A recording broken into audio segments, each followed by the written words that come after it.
Hello everyone. Before we get into this episode, it's important for you to remember to be empathetic and understanding for every single guest that I have on this show. If you enjoy this content, please make sure to subscribe and follow because I do release weekly videos every single week.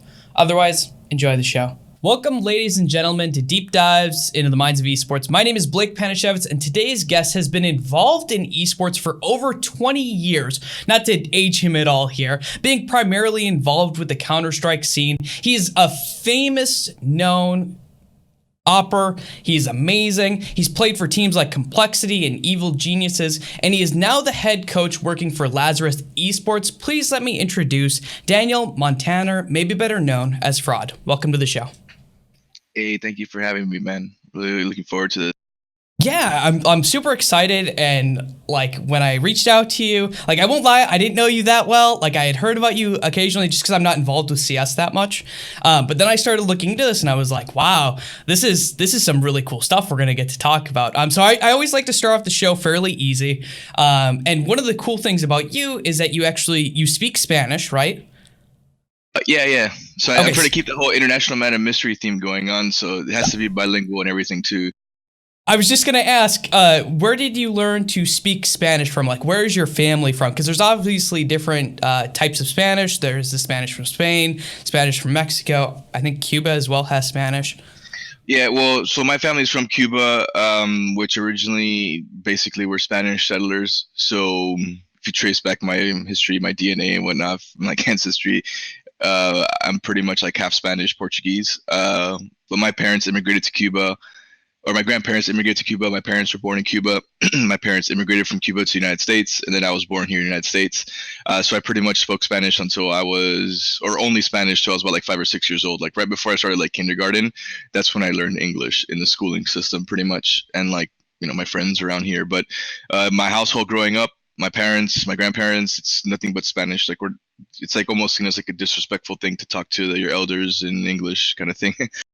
Interesting. So that kind of brings into the cultural aspects that I think we're going to kind of get into. But I just want to ask, I'm a huge fan of food, and this is kind of like an issue for me. And so like, if you had to pick some food in Cuba that everyone should know and try, that probably got brought back home, like for you, that is like a cultural thing in your family, what is that one food? Okay, well, I mean, you can't really import this thing called moro, which is like black bean and rice. It's like you make the rice with, it's like, how you boil rice with water? Yeah. Well, you would boil rice with black bean soup, and it basically creates the rice in this like beany flavor, and you can add a bunch of stuff to it. So it's kind of like a more advanced rice type dish. I love that. I make that often here because you can do it with anything. So it's like beans is probably the best thing that we got, and plantains, but then again, if you're talking about like import, it's probably tobacco, but I'm not really too fond of that. But like cohibas are obviously a really big thing. But yeah, food wise, it's rice and beans and plantains. Like we're very simple people, a lot of farm, it's like not too much going on over there, not too much protein. So we try and fill up on the other stuff sometimes. Mm-hmm. So you mentioned that your family was spoke entirely Spanish. You have one? I know you have one older brother. Do you have any other siblings? Yeah, I'm a middle child, so I got an older brother and a younger sister. Okay, how much younger is your sister? Because your brother is what, 18 months older? Yeah, my brother's 18 months older. My sister was born in 92, so she's about 6 years younger. She's in her late 20s. I was born in 22 or 92 as well, so there you go. Yeah. Know exactly how old that is. 30 is approaching, even though I look 12. It's unfortunate. I know. And the thing is that you guys were telling us a lot of stuff like, oh, you guys are 30 years old. And I'm like, fine, I'll be 33 next month. But hey, you're right around the corner. Yeah, exactly. It's terrifying. The only thing I have going for me is I still get carded at rated R movies. Like, dude, I still get carded. And look at all this gray hair I got going on. It happens. I did see that esports age. That was the thing when I got into esports. I was like, oh, maybe I'll look older because of all the stress that I'm going through. Like, because it happens to everyone else. I swear to God, they look so much older. You still could look young, but you just have wear and tear on your bones. Yeah. You could be like Dwayne Wade. You got like so much mileage on your tires. You look fine. You look healthy. You look like you're a baller, but you've seen a lot of shit. Like these eyes have seen some. Yeah, I can't wait to kind of get into that. So your sister is a few years younger. Your brother is about almost 2 years older than you. So what was life growing up like? Because you grew up in Florida, right? Yeah, I grew up in Miami. Okay, so Miami, Will Smith song stuck in my head now. Yeah, yeah. Kind of looking at Miami and growing up, what was life like growing up for you in Miami? Well, I grew up in the suburbs of Miami, so it wasn't, I'm not really too fond of that like crazy Miami lifestyle that people may have an image of, like the beach, the clubs, the champagne bottles and confetti. Like that's not my style. I'm more of a simple guy. Like I said, I grew up in the suburbs. It's called West Kendall, so it's obviously a part of Miami, but it's just off to the side. So I just grew up playing a lot of sports. Um, like I was a kid that was outside constantly. My parents used to always have to try and bring me indoors, try and put me down to like go to sleep, do my homework or something like that. But I was just really all about trying to do as much as like activities as I could, and like it was just a pretty normal upbringing. Like I said, a lot of sports, a lot of activities where I Mhm. just and I went to Catholic school my whole life as well, so there was a lot of like discipline that was like forced down my throat throughout my whole life, whether it was at home or schooling or even like playing baseball or certain things. Like it was just like nonstop discipline and like respect Mhm. and stuff like that was a big part of like everything that we tried to do. Okay, so kind of hitting on the you mentioned going to Catholic school. Was religion a huge part of your family, and is it a huge part of your life? Yeah, it is actually. My family is pretty much all Catholic. Um, like when I go to church every Sunday, or I used to when I was growing up. I did like the confirmation, Mhm. baptism, all those things. I even went actually on a religious retreat about 4 or 5 years ago. To get into a little bit, one of the reasons why I stopped playing Counter Strike, like 2012 or something like that. Around that time was when my grandma passed away, so I was going through a little bit of tough time with certain things, and I had basically moved to Dallas when I was 19 years old because my Yeah. parents weren't really too supportive of my gaming habits. So I just packed up my shit, moved to Texas from Miami, stayed there for like 7 8 years. The kind of wake up call for me was when my grandma passed away. So when that happened, that's kind of when I just things really changed for me. And that, yeah, it was a pretty much like a wake up call that I had to get back over. And I went on, like when I moved back to Miami, I went on some sort of, it's called Emmaus or MAS. It's like a pretty lengthy retreat. It's like a 2 or 3 day weekend retreat, no access to technology or anything like that. Just going through a bunch of like spiritual things, like through the Catholic Church. So Mhm. I did that. That really got my mind right, kind of set me in a better path, just mentally, just dealing with some of the things that I was going through, especially with the loss of a loved one. And then, yeah, like to this day, I mean, I don't necessarily go to church as often as I probably should, but I try and pray as often as I can. I definitely believe, and even at worst, like I don't impose my religion or my beliefs on other people, but I think that at the end of the day, it just helps you to become a little bit of a better person if you have something else to kind of keep you in check, whether you call them Jesus, Allah, Buddha, doesn't matter as long as it's something kind of helping you, keeping you in check. Yeah, something strong there that you can kind of fall back on, and you have the teachings to. I can get behind that. Yeah, like Too. another I'm not. voice. Like Yeah. like you don't want to do wrong by your parents, and you don't want to do wrong by whatever figure you may believe in. So it's just another layer of kind of stopping you from doing something potentially. Yeah. So you mentioned that sports growing up was kind of a huge part of your life, kind of going through that, and that was like the most important thing is doing activities. How did you do in school? Because I know you went to university for a little bit, but how was school growing up? Oh, I mean, like I was one of those kids. So like I found out like maybe 5 or 6 years ago that when I was in like I think right before I got into first grade, the school had tried to pull me out and put me in some like advanced studies course because they saw I could actually go through and progress a lot faster in certain aspects of Mhm. schooling. My mom decided to against that to just give me like a more normal upbringing, especially in the schooling system. And I was actually really grateful for that. Because of that, I was able to participate in a lot of like sporting activity. Like I was really good at baseball. I was probably going to be like a top recruited baseball player. I was a very good pitcher. I mean, long story, like different story. I went through puberty super late. Like I'm 6'2" now, almost 6'3". I didn't get to this height till I was like 18, 19 years old. Oh, Had I wow. known I would have been this tall when I was playing baseball, I would maybe have pursued it a little bit longer. But I stopped playing baseball because I was like 17 years old. I was still like 5'6", and I was like throwing watermelons to baseball players because I couldn't grow. You know what I mean? Everyone was growing around me. I couldn't grow. So it was one of those things that since I was just such an ultra competitive person, that if I can't be the best, I'm just going to focus on something else. Like in basketball, I was very good at it, but I was so much better at baseball, and I couldn't play the position or the things I wanted to do in basketball. So I said, fuck it. I'm not even going to bother. If I can't like try and be the best at something, then I'm not going to do it. And that's kind of how it was with baseball. That's how I was with pitching, because I was a damn good pitcher. And when I felt like I was one of the best pitchers in my city, in my area, and even South Florida, it just kind of got a little bit boring because I wanted to do other things. But it was maybe hard for me to focus on one thing because some of those team sports, they're fairly individualistic, even though they're team sports. So I wanted to actually probably find something that embodied more of like team culture. Maybe that's why I like basketball so much more, even though I never got into it. Baseball is like so many players. Pitchers are kind of on their own little island most of the time. Things like that. Okay. So you mentioned that you should have been involved in advanced classes. Does that mean school was fairly easy for you growing up? Like it wasn't something you ever really struggled with? Probably on the contrary, I just never gave a crap about it, to be honest. Like I was very good at it, and I got straight A's, and like I graduated with above a 4.0, things like that in high school. But like I promise, like if you would have looked at me, you probably would have thought like, how the hell is this happening? Like I would in my algebra, my pre-calculus classes in high school, I would be sleeping the whole time. My teacher used to wake me up to go to lunch because it was my lunch period class, and then he thought I was acing all of his tests, so he thought I was a big cheater.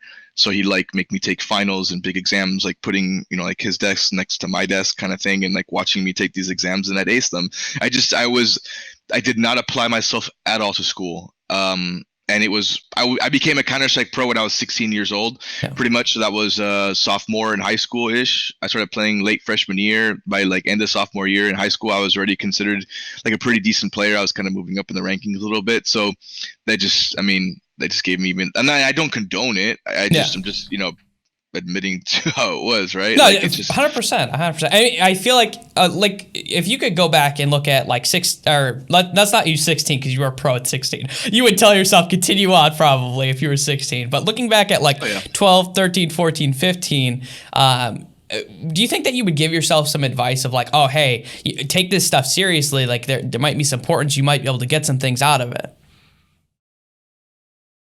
I mean, I don't know, dude, to be honest, because like when I'm a very like factual based guy too. So even like when it comes to schooling, like I made the decision not to go to college or to drop out of college just because the things that I potentially wanted to pursue, like I have a real estate license. You don't need to go to college for it. Certain things like this, like I've done work at like a bank. I've done staffing roles. Like I don't believe that you need to go to school unless you want to be like a doctor or a lawyer, like something that you have to like have something for. Because if not, if you're getting some general education, you're just kind of wasting time and money. Might as well just get into the workforce and start gaining experience. It's much more valuable. So that's kind of always been my mindset. The thing is, when I was going through middle school, I went to like Catholic school, middle school, different Catholic high school. I found out most of the things that I was learning was wrong in the forms of like proper math, proper things. So like it was just kind of a joke for me. Like I guess if I would give myself any advice, it'd probably be to, like take things seriously, but maybe don't like take things as law, because I kind of was things that I was learning in my middle school. I kind of assumed, and like thank God I wasn't ignorant enough to be like, okay, let me just stop, remove what I learned before and learn something new. A lot of people, I'm sure, were kind of stuck in like, oh, but I was taught this my whole life. Why should you be teaching me something new? So I felt like, if you were like, thank God I wasn't ignorant like that, and my parents were always keeping me grounded. But I feel like that could have been probably a potential issue if things did not get off right. So one of the things that you've kind of mentioned is like you have a really strong work ethic. You seem to have a really strong, almost like support in your own mental mindset and the way that you do things. Where did that come from? Because it sounds like it started off fairly early on, that you were just like really good, and like even though you were sleeping through class, it wasn't like you were failing classes. In fact, you were acing them, right? And so like you still valued stuff to like some degree. Where do you think you got that from? That value in putting it, like doing the best that you can do? Yeah, 100% from my parents. Like it's a little bit different like I guess to paint a different picture, like for most people living in America, like they were born here, their parents were born Yeah. here, whatever the case may be is. Like my parents went through hell, or my grandparents went through hell to get my parents into this country to give them and to give their children, which they didn't know at the time was me, like a better life. So Hmm. I think that mindset, I just grew up appreciating the little things a lot more, like not taking things for granted. Like if I ever felt like I was getting like some sort of privilege or whatever the case may be, my parents would slap me in the back of the head and kind of remind me, where you came from and things like that. So I really attribute a lot of that to, like, especially the work ethic, to like my parents. Like my grandmother on my mom's side, she's one of eight. Hmm. She never went. She has like a eighth grade education or sixth grade education. No, maybe less, like third or fourth grade education, because she had to drop out of like middle school to take care of her five or six siblings living in a farm in Cuba. Kind of helping keep up a farm and stuff like that. So it's just like, and then my grandparents, to paint a picture too, when Fidel Castro came over, or my grandparents took over the country, they basically said that you have 2 or 3 years to leave. He actually only gave the people 1 year or something like that. So like a fraction of the time he actually announced that he was going to give when he took over Cuba. So my parents or grandparents on both sides, because they obviously did not know each other, they just each both said, you know what, this is bullshit. We're not going to deal with this. They literally, whether they had money or they were poor is irrelevant. I think my parents, my dad's side was fairly wealthy in Cuba. My mom's side was just like normal farm people. It didn't matter because when you came to the United States, you could not bring a damn thing. Yeah. So you all came into this country as a poor person, pretty much. So my grandparents, my grandfather was like a pharmacist. He was then pumping gas at like Sears. My grandmother was a housewife, things like that. So it was like, my dad's the only child. My mom is one of three. Um, the work ethic and the appreciation for a lot of things was, forced down their throats when they moved into this country when they were young kids. And then eventually when they had me and stuff, it was kind of, obviously being like, we take pride in being Cuban American, but it's also being Cuban, it's also being American. So it's, appreciating the history of the past, and then, being a damn good, being a good American citizen, because we are very grateful for the opportunity that we're given here, because so much worse from where we're from.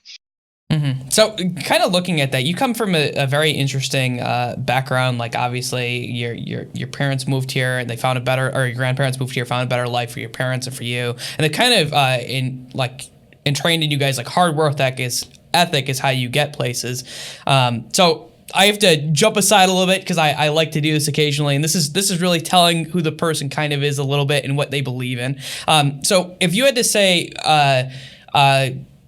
like kind of looking at immigration, seeing as your parents are immigrants and our grandparents were immigrants coming in here, and your parents too. How do you feel about our current political climate for people who are like that?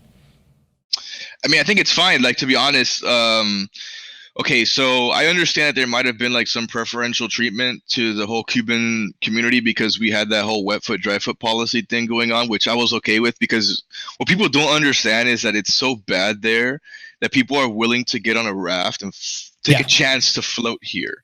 yeah. You may miss Florida. If you do, you're fucked. So I understand that there was a certain need for it. I get it now that it may not be that bad. So I'm glad that they kind of took away that wet foot, dry foot policy, because I felt like we as Cubans should not have differential or preferential treatment when it comes to all immigration. I think Hmm. that immigration, like, first of all, my parents are legal immigrants. They immigrated to this country legally. They've been outstanding citizens. Hmm. Both of my parents have never been arrested, never been in jail. Same with my siblings. Anyone in my family has never been in jail or anything like that. So, like, we came into this country to try and be the best citizens we can be. So I think that everything done legally and properly is okay. So I'm okay with certain laws toughening, because what happens is that you have immigrants like my family that came into this country that we would bleed and die for this country because of the opportunities given to us. Most other immigrants, especially nowadays, just want a damn handout. So even to immigrants like us, it's almost offensive because, we came here to work, we came here to be a part of America, and other people are wanting to come here to collect the paycheck and have America take care of them. So it's one of those mindsets of, I think that if we tighten the laws a little bit, we make sure that people are doing it correctly. We're not like abusive, and people are trying to acclimate themselves appropriately into society, then I think that we should not have an issue, because America is based, is grown upon immigrants. Like, even if your parents were born here, they eventually came here from the fucking Mayflower or something. You know what I mean? So it's like America was founded on immigration. It's just legal immigration for the most part. Yeah. Okay. So kind of looking at growing up, you mentioned this family aspect in Cuba, because you even mentioned like your mom's mom had like a fairly large family. Did you have a lot of family in the States, or was it mostly just like your grandparents, your parents, and your siblings? Yeah, it's very, very tight family. Like my extended family, like like I told you, my grandma has 8 siblings. I think only one, maybe two, moved to the United States. And one was recent, and one passed away a long time ago. Like, one was here for maybe for like 5 or 6 years of his life. The other one has been here for like only 5 or 6 years recently, and they're my grandparents. They're very, very old. That's it. So my my dad is an only child. My mom has older brother, younger sister, or older sister, younger brother. The younger, like, my uncle just had 1 or 2 kids, so I have little cousins that are like 7 or 8 years old, like very young. Like, there's like a 25-year age difference between me and my cousins. My aunt, she has 3 children that they're all roughly around my age, like my cousins. But I mean, I really technically have like 3 cousins around my age. A brother and a sister, and that's kind of it. You know what I mean? Mm-hmm. So family reunions are very small, but it's very intimate, and it's nice because we all like know everything. Yeah, that's probably very nice, because you always have someone who you're like, oh, I know this person really well, so if I really need something, then these are the people that I can call and talk to and rely on, and they are going to be there for me. Yeah, and if someone gives you like criticism, you'd appreciate it more from someone who you feel like knows you a little bit more intimately. So in that case, I appreciate criticism more coming from family, because they know probably more about me, even if they didn't agree with some of the things I was doing growing up. Mm-hmm. So you already mentioned that your parents weren't very supportive of gaming, which back then I can kind of understand it a lot. Like, at least like nowadays, like there's some like major structural stuff. It is a lot scarier. It was like the wild west of gaming and esports. So like I could see that being like, there was nothing to turn back on. You couldn't be like, oh, look at these franchise leagues that are actually happening, that this is like legitimate. Like, none of that stuff existed back then. There was no really other games. East Counter-Strike was like the only ones. I mean, my parents hated it. Their mindset, so now that you know a little bit more about that, it's like their mindset was, we didn't come into this country and immigrate here to give you a better life for you to play fucking video games your whole life. You know what I mean? So like, that's kind of what their thing was. And my argument to them was that you brought me here to this country so I could be so I could be anything. I could be whatever I want. Like, America is like your canvas. Like, you could be whoever the hell you want to be in this country, and I want to do that. So like, I've always had aspirations of doing stuff like that, like regardless of what they would tell me. There's just, I felt like I was not going to be denied of that. Like, when I shifted my motivate, I wanted to be a baseball player, but then things happened. I had like injuries in my back shoulder. Like, I would have had to have like Tommy John surgery, like some bullshit, when I'm like a young teenager. So I just channeled all that competitive spirit into video gaming, and they were not happy about it. Like I said, I was kind of threatened. Like, when I was in high school, it was cool because you're pulling in decent grades and you're making decent money, so we're okay with it. But then when I started, like, okay, so paint a different picture, I graduated high school as a sophomore in college. So I could have started college and would have only had to do like 2.5 years. I think I ended high school with like 30 or 40 dual enrollment credits. Oh wow. I clept Spanish, so like I took a test at the Florida International University, FIU, to clept Spanish. So I got like 10 credits in college after like taking one test. So I pretty much had like right around 60 to 65 credits, I would say, like maybe over just over a year or 2 years of college. And my parents were pissed because I just said, fuck this, like, I don't want to do this. Like, I was starting to traveling to Spain. I was going, like, I was getting paid a little bit more money, and it wasn't even about the money then, because I'm talking like I was getting paid like $500 a month, and I went to getting paid like $1,500 a month. You know what I'm saying? Like, I wasn't making a lot of money. But when you're in high school, it's okay. And then going to tournaments like in Spain, Like my parents, they started seeing that I wanted to not go to college. They told me that my job, whatever I was doing, gaming is bullshit. Even if I was making almost as much as my parents, like 30 grand a year or something like that, or my mom, because my dad had a better job. They just saw no longevity in it. I basically got threatened that I need to get a real job or move out. Like were not going to let me live at their house, not going to Yeah. college, playing video games all day long. Let's back it up a step, because I'm trying to figure out how did you get time to play video games? That's like the first thing, because you were doing sports, you were doing school. I understand when you left sports, right? So like you're 12. Had you started really getting into video games at 12? That was more of a fun thing. I think that when I got into Counter Strike, that's when gears really shifted, because other games were more of a casual thing. Like I would play StarCraft. Yeah.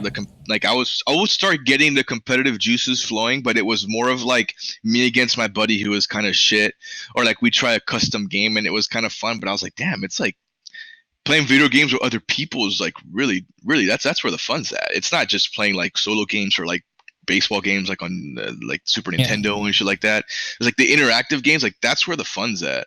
So it kind of fueled that basketball that you had decided to give up. When did you decide to give up basketball? Probably like 14 as well. Like I was pretty good and I wanted to be like a shooter and stuff, but I just was this short chubby kid. Yeah, like sure. I just could not grow. So like baseball I was better, so I just stuck with that, Like I was trying to do dual sports and stuff. And then it got into like when I was 14, 15 years old and I started playing Counter Strike, that for me was pretty much like when I was playing, like I'd have to argue with my parents, like when can I get like 2 or 3 hours to play? Like when I started making money, that's when I started playing all the time. When it was summertime, like every single weekend, I was pretty much going to like my buddy's house to spend like Friday and Saturday night at his house playing Counter Strike all day long. So for me, it was trying to get as much. It was quality over quantity at that Yeah. point. So that's where I really focused on to make sure I got the best quality out of it. Like even if I had to stay up late some days, like I said, I would sleep through a lot of my classes. So like when my parents would go to sleep at like 10 o'clock, that's when I would like pretend to roll out of bed and play until 1, 2, 3 in the morning in my room. So like the hardest part was getting a computer for myself, because me and my brother had to share one growing up. So when I got my own computer and I started getting like sponsors and I could buy my own shit, my mom would get pissed at me and take my monitor to work. I'd have no monitor, but she didn't know I bought a backup in my closet. You know what I'm saying? Like things like that. So there was a lot of things that went on that kind of helped me skate through the early teen years. Yeah, that sounds like I've actually heard that with a couple pro gamers who I've talked to, where they've had to do stuff like that because their parents didn't really support it. My very first tournament was a CPL, like one of those major tournaments. I went to CPL when I was 16 years old. My grandma flew with me to Dallas. So That's amazing. She was my chaperone. She was my chaperone, my first like big.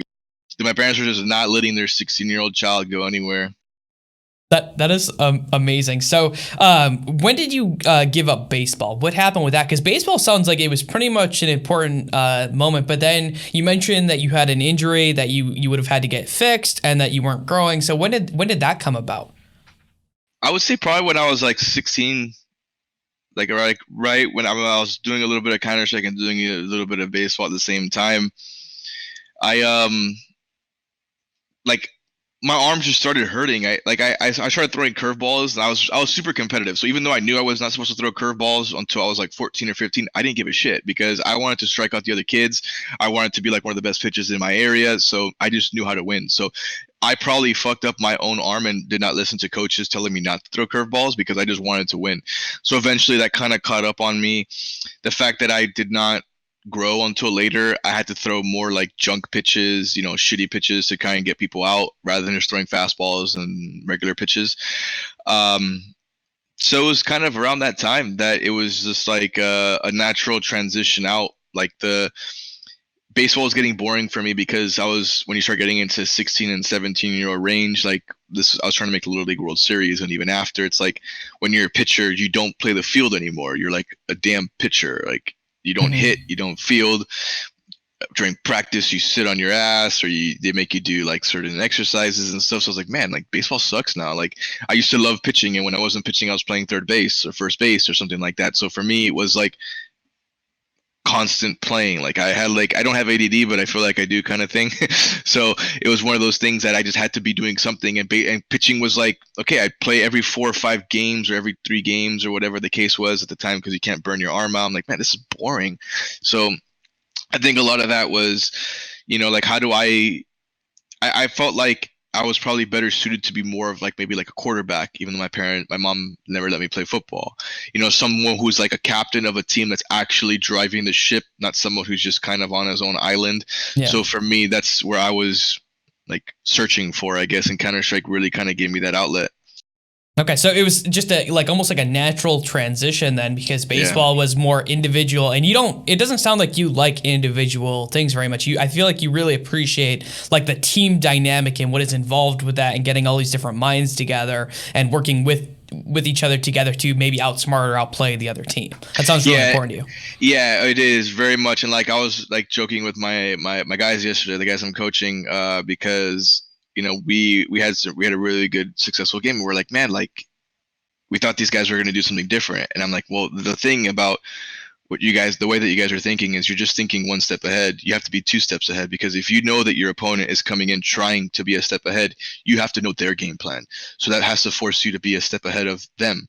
You technically have to be 2 steps ahead, not because you also have to prepare for yourself and what you want to do, but you also have to have the understanding that the other opponent is going to do the same. Like they're not going to come in. It's another professional team. You think they're just going to walk in here and just hand you a free win? No, they're going to try their ass off. They're going to study you. They're going to try and have a game plan around you. You have to try and predict their game plan. If you want to try and predict anything, it's got to be that, because they're not going to come in here doing what you maybe study or doing what they did to the last opponent or whatever. Yeah. It's a brand new game plan. And how do you figure that out? You got to be ahead of them. So you have to put yourself in their mindset, think about how they prepare. So a lot of the psychological stuff after the game comes into it. And yeah, like I tell people all the time, and I've even had conversations with like other players who like maybe we removed a player recently, and I've heard certain things that he said to even his teammates. I'm like, look, the way that this person speaks is the way this guy should not be in a team setting, because that's more of an individualistic mindset. That's in the way that I view sports is I view Counter-Strike like a basketball. Yeah. Whereas if you want to have that individualistic mindset, fine, go be a golfer, go be a tennis player, go play a solo sport or a solo esport and go dominate, dude. If you feel like you're never wrong, go. But for me, that's where it becomes kind of frustrating, right? Because like I'm someone who's seen tons of success in gaming, and I never go out there and I tell people that I know exactly what it takes, and I don't have like an ego with it, right? So that's why when I hear conversations like that, it kind of like it turns me off on a different level, because I'm like, I've been there, done that, and I don't even do that. So yeah. I don't understand like where you get away or get, where do you feel entitled to kind of act like you know more and think, are better than anyone, when you actually have no success, when you have no like track record in it, and then other people who have done things before you don't even operate that way. You know what I'm saying? Like the Michael Jordans of the world and stuff like that. Like sure, they may have their own like ego because they think they're better, but when they're practicing, when they're a teammate, like they're a good teammate. You know what I'm saying? Like they motivate others, they bring the best out of others. Like they know that they're not going to win if it's not for their team. Okay, so kind of I want to jump on that a little bit there, because I have seen that like working with different people and different players as well, and that is not an uncommon mindset in esports. I feel like that's actually probably, if I had to bet, is there more people who care about their team and are willing to do everything, or is there more people who are thinking about just themselves? I'm gonna bet that there are probably more people thinking about themselves. How do you feel about that? Because that's how I feel. Yeah, I agree 100%. Actually, I think it's probably more of a cultural thing. That's why when you hear about like NA, Counter-Strike, or any things becoming a meme out there, that's exactly what it is. It's the fact that most people or most players in America have that entitled, privileged kind of attitude that they think they deserve it. They think that they should be the best, where it's like you got to work for everything, and whatever you have can be taken away from you the very next day. So it's all about, the way that how you appreciate what you have. you fucking work for it. You know how you like show that you're grateful for it, you continue to work at it. So it's like my work ethic, or the fact that I wake up in the morning motivated to work and to do something, that is my way of showing the world and giving karma to the world, saying that I'm grateful for this opportunity, not just speaking it into existence. You have to actually do something about it. So I think that's a huge problem in what goes on, because most of the players here in this country don't understand that this, like, you're only as good as the rest of your players. Like, you're only as strong as your weakest link, kind of thing. Yeah. So it just doesn't work. Like, it's sad and it's annoying, and that's kind of why a big motivation as to why I got back into coaching, and why I was looking for the proper opportunity, not where I could just be a coach, but I could actually be of like heavy leadership opportunities here, where I can really force what I know works into a team. And if you ask my guys, and I yelled at them a lot yesterday, even after we won, about a certain thing, is if you talk shit to the opponent, I'm not going to get mad, even though I feel like you shouldn't. If you lose a match, I'm not going to get mad. But if you don't respect your teammates, I'm going to be fucking pissed. And that's where I'm going to get onto you, and I'm going to force you to be a good teammate above anything else, because I demand that people show respect to everyone in the same, like, we all share the same goal. We all want to get to where we are. So we all have to put our egos aside and get to the common goal. And if people can't respect each other and talk to each other properly, we're never going to address issues. We're never going to have proper conversations or difficult conversations. When it's good, it's good. And when it's bad, it's bad. Well, we have to learn how to be a better team when things are going bad, right? So fundamentally, it's all about respect at the beginning of the day. So for me, like, I could have been someone that, even in my history, tons of people, like, I only played on the same team, or this, like, I played on a couple organizations, but the same core of players for like 8-10 years. So there was only maybe 10-12 people, individuals out there that know exactly how I operate my day in, day out. Everyone else was pretty much a hater, or someone that I beat up all the time in games, and they were like, oh, this guy's a fucking asshole, blah, blah, blah. The people who really know my work ethic, my mentality, and how I am as a teammate, they know that I will die for them. Like, that's part of how it is. Like, I'm a Leo, so I have a lot of those, like, weird kind of intricate things as far as like how I like to, like, like a leader doesn't like say they're a leader, they just fucking go and do it. So that's kind of like I am that guy for my players. Like, I have their back. And that's how it was with my teammates. But if you're not with me and you're not a part of my team, like, I hate you, and I'm sorry about it. And people just, I don't say I hate you, but they can probably feel it, because I just love my guys more. Yeah, they're functionally like your enemy. If you're not part of the team, then you're not helping. If you're not with me, you're against me. I'm sorry. Like, it's just how it is. Yeah. And that's how it was with my parents too, right? Because if they were not with they did not support my gaming. So I just packed up my shit and left. And it was, me and my dad didn't talk. I had like a proper conversation for almost 2 years after I moved away. Me and my mom, like, we spoke all the time, but it was, you could always tell there was kind of like wow, you really actually moved. I'm like, yeah, I ain't fucking, like, I'm not fucking around. Like, I want to be the best at this. I was considered one of the best players in the world almost at the time. So, like, I'm not going to give up this just because you guys are being like ignorant about it. And we were about to be on a TV show on DirecTV. So for me, I'm like, okay, so if you're not seeing that DirecTV now is establishing a TV show in 2006 or 2007 kind of thing to like really get this esports thing going, like, then you guys are never going to get it. So I just packed up my shit and left, because I'm like, okay, at this point, you're really not going to understand. And it started like hitting my dad a little bit more because my dad's a successful banker. He's like really good at what he does. He started talking with some international clients from like China and stuff like that. And they asked him, they're like, hey, your last name is Montaner. Like, is your son named Danny? They're like, how the fuck do you know my kid? Like, well, like, your son's super famous in China. So, like, you should be proud of that. You know what I'm saying? So I think my dad started realizing, because my dad kind of has that, like, weird, like, egotistic, not ego, but I would say, like, he's very prideful and Cuban, the last name Montaner, and like how we are, whatever. So I'm like, Dad, like, I'm doing good by you, right? Like, you're known in your world and your banking world here, where like I'm making our name like super known around the world for like my accomplishments and stuff. So I think that's when he started to come around and realize that, like, even though what I was doing was video gaming, I was a part of something much more than that. And, maybe his mindset and his being an immigrant and stuff didn't allow him to see the other side of the world and the technology and stuff. But I was not going to be denied in what I wanted. So it was more of, they could either be with it or not. Yeah, so your very first, like you mentioned that you were pro at 16. Okay, what did being a pro at 16 look like? Because contracts have come, like just using contracts as an example. Were you like a contracted, getting paid 16? When you say pro, is that what that looks like? And what did that kind of look like? Because contracts have come a long ways in the last 13 years, 14 Yeah, yeah, years. they definitely have. I mean, so my first, like, I would say semi-pro team was almost getting into invite levels, and my first real team was called United Five. Yep. And we were considered kind of a pro team because we were getting a small stipend. We had sponsors like Nvidia, but all they did was pay for our travel. We had jerseys and stuff. So I mean, I would consider us a pro team because no one was really getting paid, but we did have some. Excuse me. We did have some sponsors that would take us around places and do some activations and cover our flights. So for me, I was like, oh my god, perfect. I don't have to pay because I used to pay for my own flights everywhere I used to go. Were Like, you working another job? How did you pay for that? no, I would just like, oh my, I mean, I would like, like I would pirate like music and sell CDs to kids at school. I would burn like Dreamcast video games and sell them at school.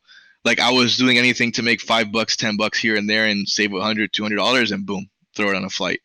And then Christmas came around, I would ask Santa Claus for $100. You know what I'm saying? Like whatever I did to get money, all I did was hold on to it and use it for me to get to events. Mm-hmm. Pretty much, yeah. Okay, so that's your first team, 16. Yeah. What does it look like up until the point that you decide to move? Like, what is your life looking like? How is it kind of going when you up to the point where you finally say, "I'm done. I'm done with dealing with the bullshit that's going on at the house. I'm moving to Dallas." So this was when I was with Complexity. I joined Complexity. Would say like mid to late 2004, and then we started seeing like fairly immediate success. It was more because we were all a bunch of players that were maybe like I wouldn't like we were wanted by our previous teams. Our other teams were just going in different directions, Yeah. so we were kind of like the odd men left out, and we were all very frustrated because like they all wanted to move into a house. A lot of us didn't want to move into a house. I was still in high school, so we got left out, and then we ended up making a proper team, joining Complexity, and like that's when we actually started having contracts. Like we were getting paid like $500 to $1,000 a month, like within seasons. The contracts, you know, I'll be lying to you if I told you exactly what the contracts were detailed, but they were very straightforward. They were like, you play a season for me, I'm gonna give you the X amount of money.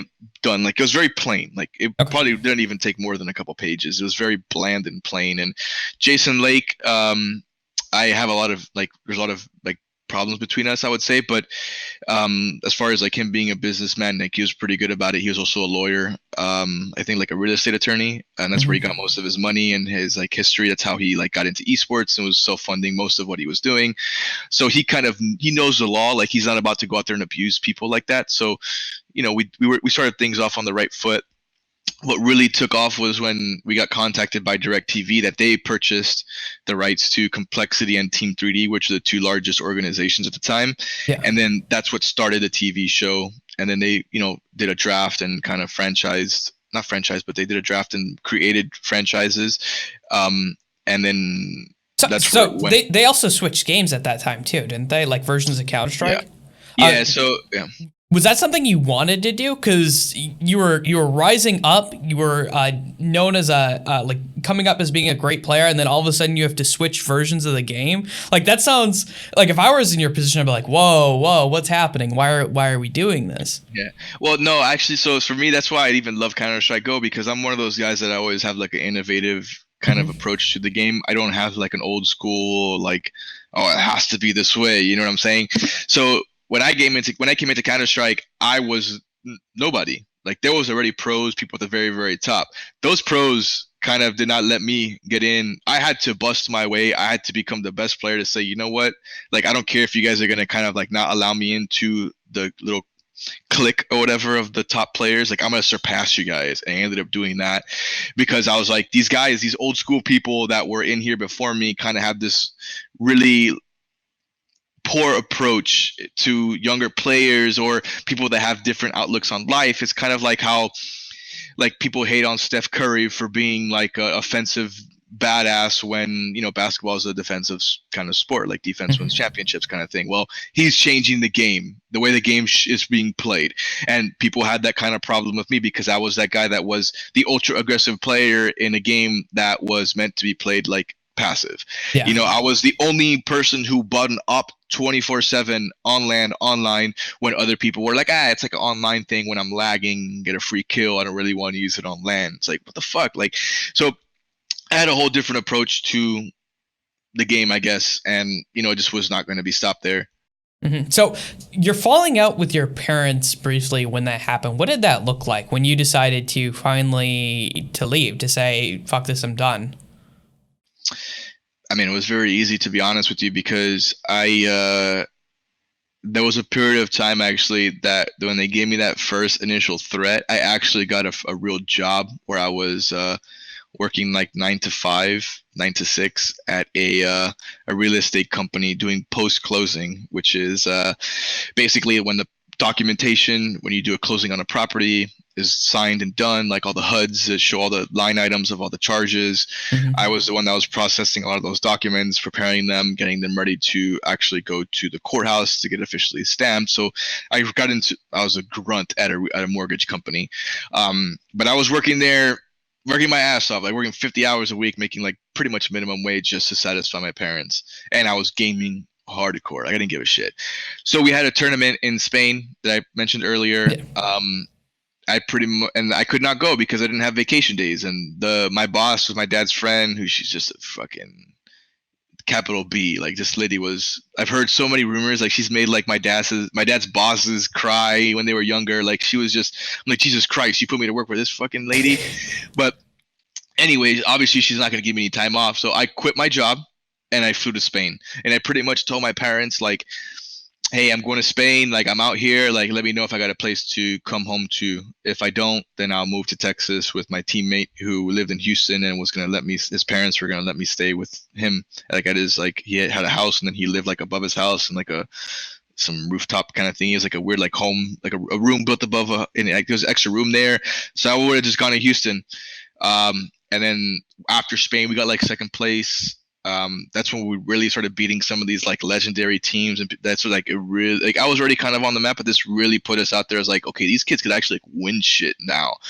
And yeah, like, I was lucky enough that my parents said, okay, fine, you can come home, but they were really pissed. I ended up moving 3, 4, 5 months after that anyway. So that was pretty much like my transition, or my call to them, saying like I really don't, like, I call your bluff. Like 10 times over, I'll call your bluff. You know what I'm saying? Like, if I don't got a place to go to, I got money saved, I got a teammate tells me I can go somewhere, just tell me if I can come back or not. And, you know, just kind of putting it on them like that, calling their bluff basically. So now you're fairly young when you moved out, right? Like 18 or 19. Yeah, I just turned 19. Yep. So that's pretty young, and like, I mean, it's not unusual to move out when you're 18 or 19 for a lot of people. But you didn't move out in the best of ways. You mentioned that you didn't talk to your dad for 2 years, and that you talked to your mom, and it was very strained, like the talks and stuff like that. Do you have any regrets about that, like losing out on like 2 years of your dad's life? Like, looking back on it now, are you like, wow, I really wish we could have handled this better. I wish I could have done this or this better.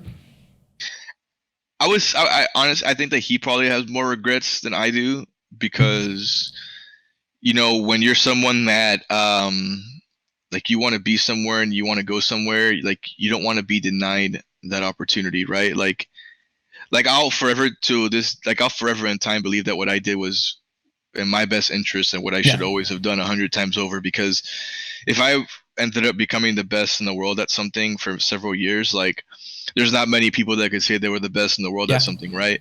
So that opportunity and those accomplishments have allowed me to have a successful career outside of gaming. I got a good job at a staffing company just because the guy said, I just want to talk to a guy who actually has the balls to put professional gamer in their resume. We had a conversation. He loved me. He gave me a job. You know what I'm saying? That experience ended up transitioning to potentially getting a job that my dad got me to be a small business lender at a bank, where I pretty much taught myself how to be a lender. I had $1 million lending limit in a bank, and I opened up accounts, managed a lot of accounts for people. Like I said, I taught myself that job, but the experience I had in doing sales, I guess I have just a really good mind for numbers and certain, like, I could teach myself things. I'm a really quick learner. Um, allowed me to transition that. But every single opportunity that I've had, and I've not, missed out on things, like I've always been able to find work, has been because of gaming and because of my resume and the accomplishments within gaming. So, Mhm. like, I don't regret any of that. What I do wish maybe is that, I kind of tried to see if they would open their eyes a little bit more, but I felt like I did a pretty good job where I could. Maybe I should have tried to go the extra mile to explain to them certain things, but I felt like I did enough. Like, my parents were watching me and matches if they could. They were watching me online. My mom was coming around to it because she started seeing certain things happening. My dad is just more ignorant in that kind of mentality. My dad is like, Mhm. Stubborn. college, job, wife, kids. Like, he just, like, there's steps to life, son. Like, no, like, not everyone follows those things. Like, no, the special people in the world, like the 1%ers of certain things, like, they don't, they go against the grain. That's why they are who they are, or why they've done what they've done, because they go against what's the norm. So, did your relationship with your grandma deteriorate, like byproduct of your parent not talking to your parents too, or did you still maintain a relationship with your grandmother? Oh yeah, like, I still had a great relationship with my grandparents. They were probably the ones that they were just happy that I was doing stuff because, my grandma, my dad's side, the one that passed away, because my other grandma's still alive. Um, she she was scared if I left the house to go to the grocery store. So she was kind of like someone who was like a scaredy cat with everything. So, but she was one of those people that was like, she was happy for me. She's like, wow, this kid, like, look at him, like, he's traveling the world, he's playing video games. Like, I don't get it, but wow, like, this is amazing to me. So the only regret I had at the time was, like, I could even tell this now, is like not having, like, I had an amazing relationship with my Yeah. grandma. My regret was not visiting her more often, or taking, like, since I had a poor relationship with my parents, it was not my priority to, like, go back home to Miami Yeah. to visit my family. So I wish that I got to do that more, because after 8 years I only visited them like 2 or 3 times. That was what really dawned on me, like, fuck, like, I had 8 years. My grandma was deteriorating over the last several years, and I was only able to visit her like once or twice, like, during those periods. And that's what motivated me to go back to see my family. But it was almost too little too late. So I think that part of it was, something that was very tough on me. And being a young adult, and someone who, like, even though I was, mature and I did a lot of things young, and I was the best friend in the world, I moved out at 19, like, I was also immature in other aspects, right? So I think that kind of opened my eyes to, like, how life really is, how things are. And that's when I had a different mindset. Like, I had to get, like, Counter-Strike was dying at the time. We were forced, like, that's when Counter-Strike Go came Yeah. out, and then it died, and then I went back to 1.6, and then there was rumors about so much Source, and then Go came out, Yeah. and then it's like Go had no funding, no money. We had just we got fucked over by evil geniuses, because this guy Alex Garfield, he's a scumbag, and he kind of just did us really dirty. So, like, he had a big part, in my opinion, of killing 1.6 off, in a way, just like doing a lot of damage to the North American Counter Strike scene that eventually kind of died out, which, rightfully so, it should have. And then everything went over to CS:GO. But that's when I was like, I don't have the time for this. Like, I'm living in Dallas. I got bills to pay. I'm not getting paid for Counter Strike. I got to pay my bills. I had a girlfriend at the time. Like, I had a lot of things going on at the time that I had to work. And if it wasn't Yeah. going to be Counter Strike, then I had to get another job. And I tried Yes. to play Counter Strike still, but it just wasn't working. Yeah, let's get up to that point then. So you're in Complexity, right? You're working with, you stay with Complexity a long time. Like, you're with them for multiple years. And everything is, what was that time period like being with Complexity? You had told your parents for 2 years of that time, listen, I'm doing this thing, whether you support me or not. You're going through that. You're probably focusing only on gaming at that point, which was probably a huge change. Like, being able to dedicate all of your time to gaming. So what was that time period like with you with Complexity? I mean, it was amazing because, like, it was amazing because of my teammates, not because of, like, the organization or the Mhm. owner. Like, what I tell people to this day is, like, what helped us, like bound together as teammates was our mutual hatred for the ownership, because he was just like an abusive kind of person. Like the way that he would speak to people, the way that he conducted himself, he was just like overall just a really poor individual. So can you give me an example of what that looks like? Because when you say like abusive means a lot of different things to a lot of different people. Can you tell me like a story or an example of something that would kind of really showcase that? Yeah, like so their current coach is Warden. Yep. He was my teammate for many, many years. Jason Lake, like we'd have practice from like 5 or 6 p.m. We'd be done at 10 p.m. He'd get home like piss drunk at like midnight and demand that we get on there and scrim because he wants us to play. He's like, I want to see you guys play. Like, we've been practicing all day. Like, we just had the day off. I don't care. I want to see you guys play. So Warden would get into arguments with him, like, oh, you're fucking drunk or whatever. Jason Lake would cut Warden, and I, as the best player in the world at the time, would say, no, if you cut Warden, I'm walking. So I would throw in my contract to save my teammate. Mm-hmm. That happened multiple times where he would just wake up, cut someone because he was drunk and he was pissed off at like maybe like we said something, or like Matt said, stop being like a drunk asshole. Okay, you're fucking cut. Well, okay, well, I got your back, Matt. Like I did that multiple times. So that's why I was pissed when I came back to Complexity and those guys did me dirty, because I showed a lot more loyalty than not many people understand. Like I've seen Jason Lake like be physical, like potentially slap like another player, you know, like for saying stuff. So like we've seen some shit, and he's not like a I would say like, I mean, he's not a bad evil person, but he's someone that, you know, like I said, us as players shared the common hatred, and that's what made us better friends and better teammates, and ultimately what probably brought us and that organization a lot more success, because we just had so many things that kind of kept us in check, and that was just one of them. Like, so when you talk about like team relationships and needing to bond as a team, this is almost like a common enemy that you guys were like, okay, we honestly need to stick together, because if we don't stick together, we literally have nothing. Exactly. So it was like being ran by Thanos or something like that. You know what I'm saying? Like we were like, our boss was like the head of Evil Corp or some shit like that. And we were just the people that were making Evil Corp great. Mm-hmm. And it just so, yeah. I was going to say, do you think that this is a lot of early esports organizations and owners? Because, I mean, you went from that and then you went... Okay. No. The examples I told you about is just one person, and their inability to control their alcohol, or their inability to, you know, be an adult in that case.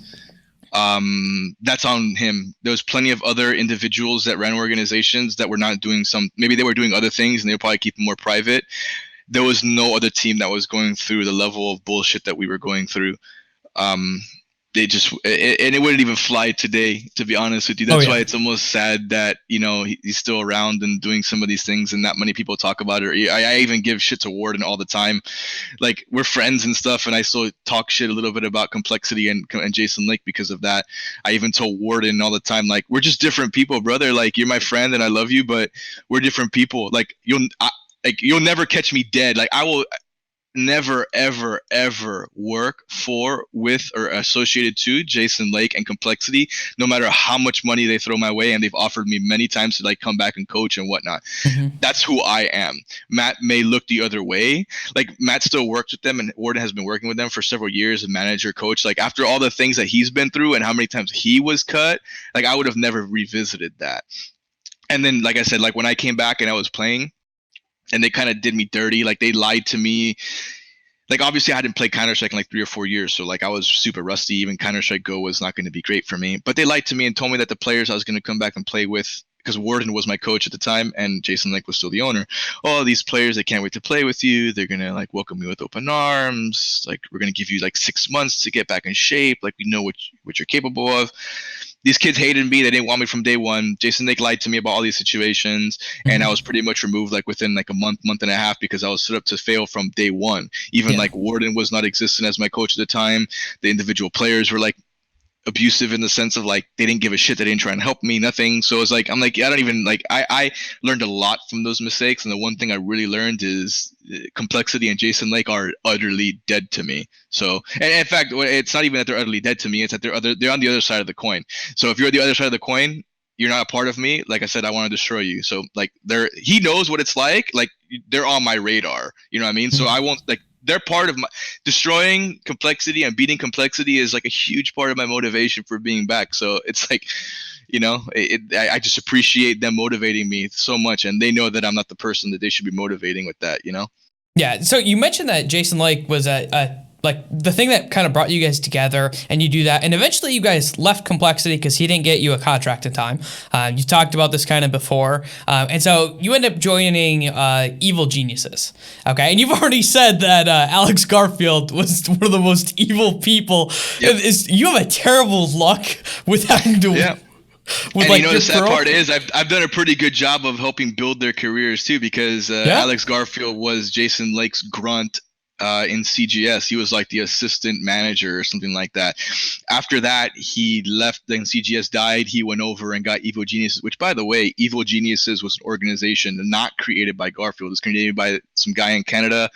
He had the organization. It was an established Counter-Strike team before. He just kind of took the name, and then he just like the guy from Canada like gave it to Garfield, and Garfield just took the name and then like obviously made it bigger.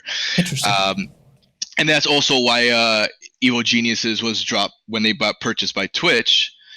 Evil Geniuses was operating as a talent agency without a agency license, which is why Twitch ended up dropping them, which is why Twitch ended up firing Alex Garfield pretty much from their company. So, I mean, it's not like he's a great, like, yeah, he's a cool businessman. And some people say, well, he made EG, didn't really make it. He made a lot of money from Twitch, lied to Twitch and got paid. Like, not really a good guy, you know what I mean? And now he's back with Pop Dog. I was just gonna say, I know that he's back with Pop Dog and stuff, but I kind of want to go into this because I think it's kind of relevant now, especially when you look at Faze Clan, which you were briefly with Faze Clan Tfue, and the Tfue stuff going on, and related to a very similar issue with arguing that they're a talent agency and doing kind of a similar thing. We'll see what the courts of California decide to say about that. But what was it like being underneath Evil Genius? And I actually have a question for you before we even get into that. Was Sir Scoots there at the time? Because I know I did a show with him too. He was. Okay. He was. So he was not the decision. So me and him have had our beefs, and we have a long history. So I've known Scott since 2003. So I've known him for a long time. When we were on EG, it was beautiful. I was like, man, great. I get to work with Scott. Like, he's been around. He helped found Gotfrag. Like, amazing person. He saw a lot of the things that Garfield was doing. And we actually cleared the air between me and Scott recently because I was very pissed off. And the fact of the matter is, and I told him, I was like, the reason why I hold you accountable to some extent is because when Twitch got paid, when Twitch bought EG, you got paid. Therefore, you are an owner of something. You should have known better, done something, and very minimal, you're an accomplice too. Whether you did not agree with it, whether you didn't want to bring the hammer down on certain things, you could have stopped something potentially, or you saw it happen. Mm-hmm. So you can't claim like complete innocence. You know what I'm saying? So that's where it's like, as long as like we cleared the air that he, did what he could, a lot of it was not on him, which I understood. We had to clear the air because we hadn't had a conversation since I left EG in, 6-7 years, pretty much on that. And I'm just an outspoken person. Like I said, I help build a lot of these people by my work ethic, by my accomplishments. So I don't get the credit that I deserve from those people, or even some of the players do. Like, for example, if you want to say who were one of the top players that helped build complexity, it would be me in Counter-Strike and Clayster and his boys over in Call of Duty. Mm-hmm. I doubt you see Clayster and those guys and guys like me getting love from Jason Lake. You know what I'm saying? So it's like whoever could be a good yes man, like he's got your back. If you're a no man, if you speak your fucking mind, like you don't really have too long of a career there unless your skill set like speaks for itself. Mm-hmm. So when did you went from this toxic environment that was Complexity, you get picked up by EG. What was that environment like? Was it beautiful? Was it glorious? Because you mentioned Alex Garfield's a piece of shit. I've heard a lot of other people say that. Some of the stuff I've heard like that he did to some other people I've heard is pretty shitty. So what was it like being underneath the organization as a player though?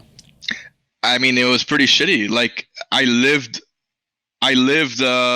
by myself, right? Like I had rent due on the 1st. Like EG paid me late almost every month, whether it was on the 10th or the 12th of the month or something like that. I was getting paid late constantly to a point that it was almost like a meme between me and my apartment complex. Like, hey, let me know what the late fee is. I got you. And I was getting paid like $1,500, $2,000 a month, right? So it's like my $800 a month rent ended up becoming $1,000. Like, it's a lot of fucking money. Like $200 extra on late fees is literally 10% of my salary, right? Yeah. Thank you, Garfield. Like, that was a literally every month situation. It was just one of those things that like we had a contract that was going through the rest of the year. 6 months into it, he just cuts us and pours all those resources into Huck, that fucking annoying dumbass kid from StarCraft. So it's like, okay, like you pretty much cut the whole Counter-Strike team, the whole like $10,000-$12,000 budget, or whatever you allocated to Counter-Strike, and you gave it all to one dude who was just a piece of shit. But it's like you still didn't even honor your contract with us and just like abruptly cut everybody, kind of thing. So there was just like another one of those situations. Like, the thing is that I stayed with the core players, right? So like me, Storm, Warden, some of those guys, like we never were not teammates pretty much, right? So it didn't matter if we were being abused by Jason Lake or being abused by Alex Garfield. Like, I had my boys with me. So like I just like we all played for each other and wanted to win for each other, and that was good enough for us. Like, there wasn't really many other options out there. So that's why I obviously regret not being able to speak up a lot more on some things. But it is what it is, because I've been blackballed plenty enough by being an outspoken individual in this industry. And at the end of the day, I really don't care, because I would rather go to sleep at night knowing who I am and what I've done than, kiss ass and get the right and having opportunities. a clean conscience, feeling not guilty, Exactly. that the decisions you made were at least honest and to yourself versus. Yeah. Oh, I know guys like Jason and Alex, like they probably have a tough time sleeping at night. I'm damn sure about that. Like, I sleep like a fucking baby. So like like I said, like I told you before we started, I got a lot on people. They don't got anything on me. So like it's a very good position to be on, and especially for having a clear conscience and being able to just sleep at night. Yeah. So kind of looking at that, you go through EG. I have to ask, like, so this might just be because the scene was still fairly like young. Like looking at like even like 2010, 2011, 2012, the scenes are still very young with esports. League of Legends is just starting to really get popular, which is starting to kind of promote things in other areas as well. But CS was really the only scene for a very, very long time. Did you ever think about like suing them for any of this stuff, or like late contracts? Did you have an agent back then or a lawyer? Did any of that stuff ever come up?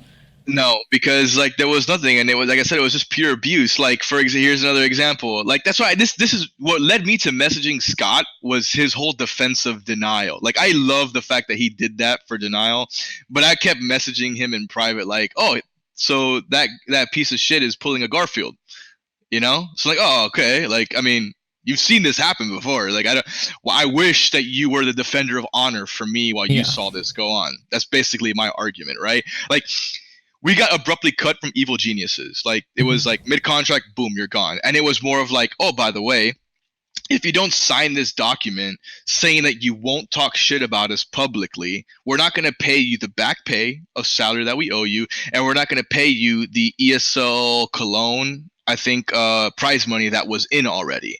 So it's pretty much like, hey, if you don't sign this document saying that you're not going to publicly bash us, we're not going to pay you your last like $3,000-$4,000, which, mind you, like I was broke.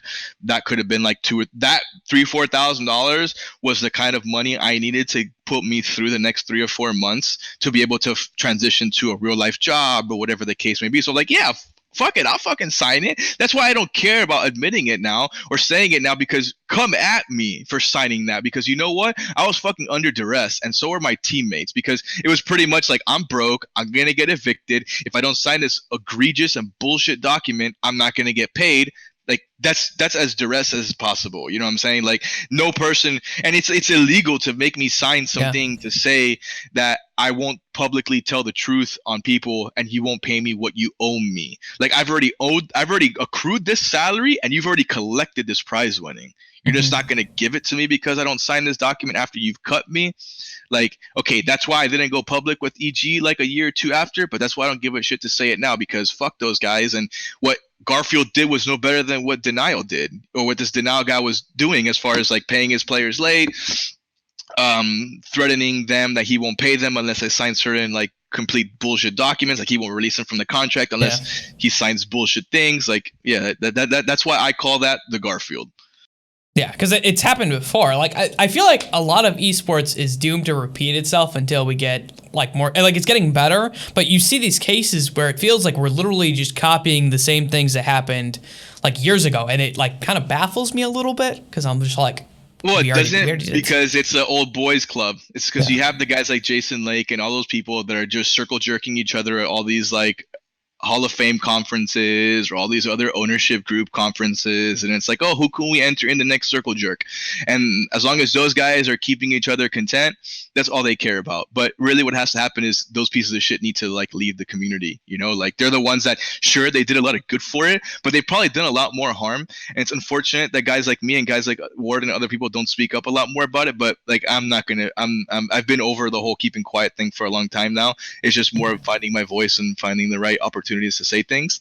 Yeah. Um, What do you think about that old, like this idea of the old boys club? Because I think that esports is very hard to break into for new people, and especially if you don't know people. Like speaking from experience, it took me a very long time to actually break into esports, and it was damn near impossible until you started knowing people, in my opinion. It feels like it's that way for a lot of it.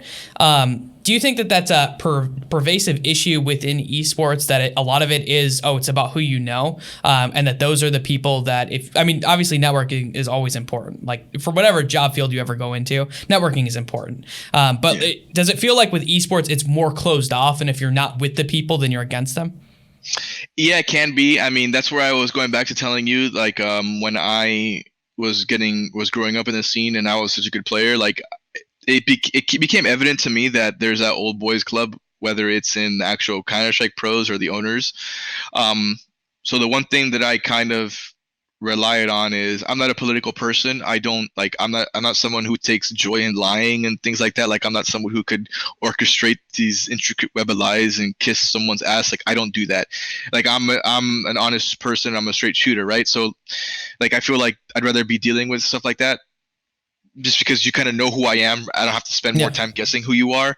So I think that's it's complicated, but yeah, man, like it's one of those things that I just made the mindset of I will be so good.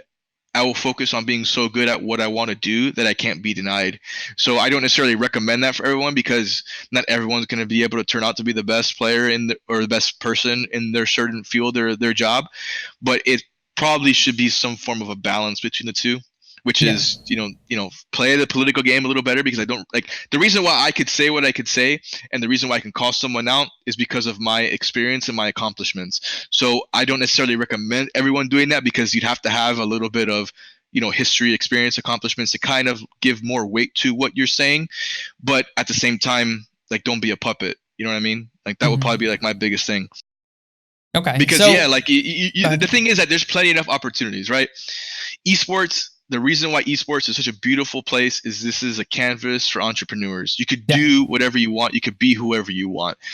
Like, and nowadays it's a blessing that I have a job as a coach. I could even be a manager. You could do talk shows, like you could be an event producer, you can be Yep.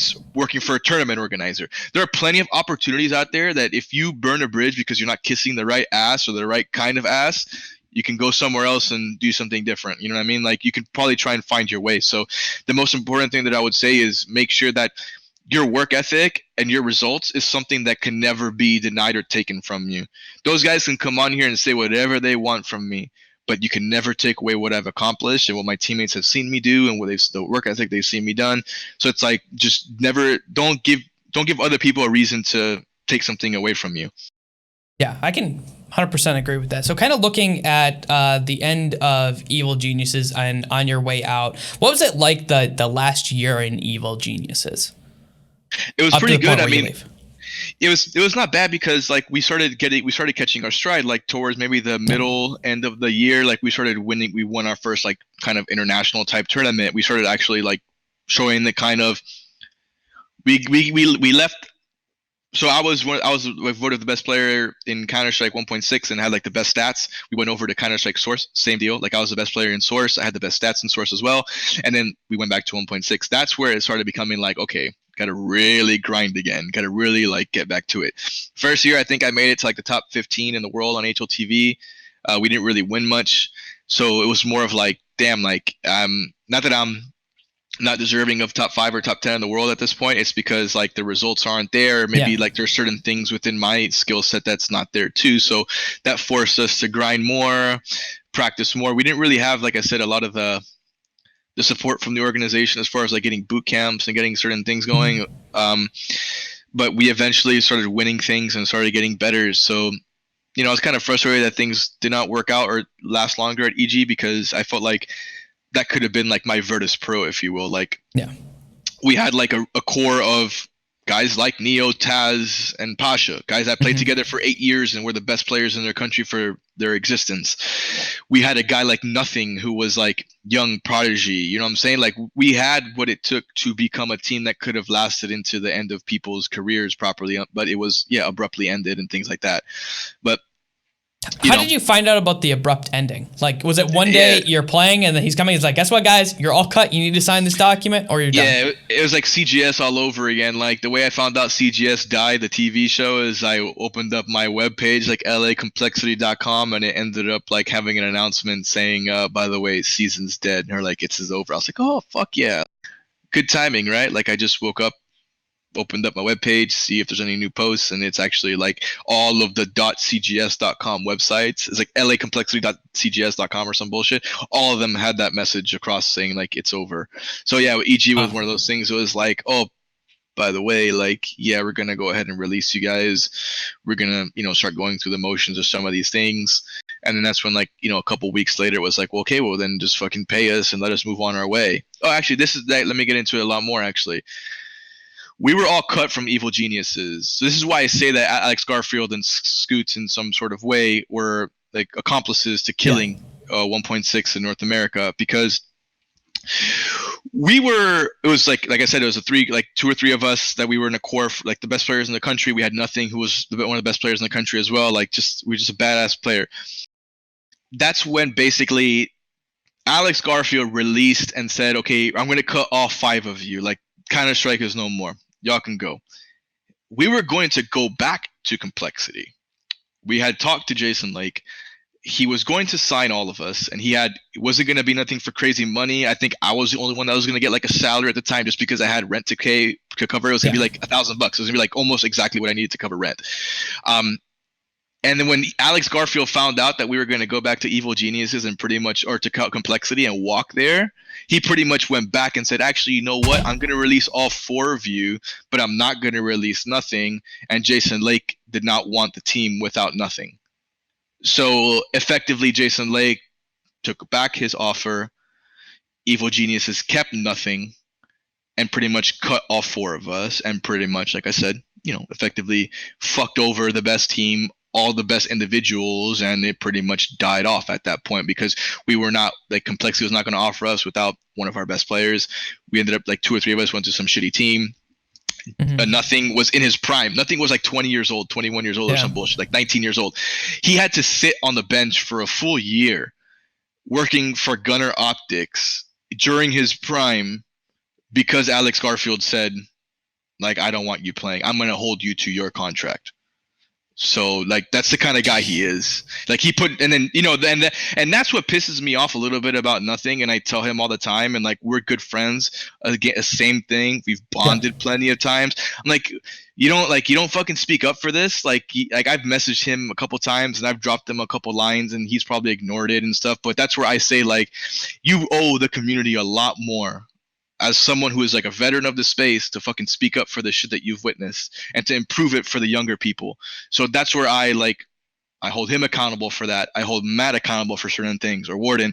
So, you know, that's where it's like, we're friends, we've bonded to this day, but maybe that's why those guys, like, we're not the best of friends anymore, because we just think differently. You know what I'm saying? Like, we just have different approaches to life. Like, I'm not going to stay silent and kiss someone's ass to collect a paycheck like those guys may will. You know what I'm saying? And I understand, because you got to watch out for yourself. You got to look after your family. So I understand. I don't recommend doing what I do, because obviously I wouldn't say I've burned bridges, but I've been denied opportunities potentially because of some things like that. But I don't care. Like I said, there's no price for my soul, right? So it's a good position to be in, but at the same time, like, yeah, you can, I wouldn't call them enemies, but you get your haters. You know what I'm saying? You get your people who are like, oh, but why are you saying that? Why are you stirring the pot? Like, well, you know, I'm not content with what I've witnessed and what I saw, and I was raised differently to speak up for injustice and stuff like that. And you mentioned at the end of Evil Geniuses, you were looking to go to complexity. You decided against that, or because he pulled the offer, like it was removed. What happens at the end of Evil Geniuses?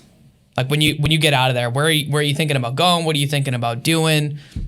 Well, immediately we're saying, okay, like it's just our squad, right? So we're like, Yeah, oh, Garfield's cutting us, EG's cutting us. Okay, fuck them. We'll go to complexity. Like we'll just yeah. keep on keeping on. But then they remove the offer. But What happens then?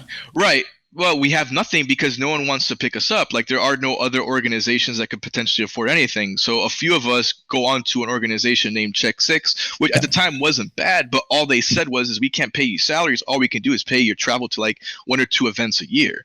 So it was like playing Counter Strike for them, like no offense to them, was like not really playing at all because, like I said, I have bills to pay. I didn't play Counter Strike for money, but I played Counter Strike to get by. I never cared about being rich on Counter Strike. I just cared enough to pay my bills.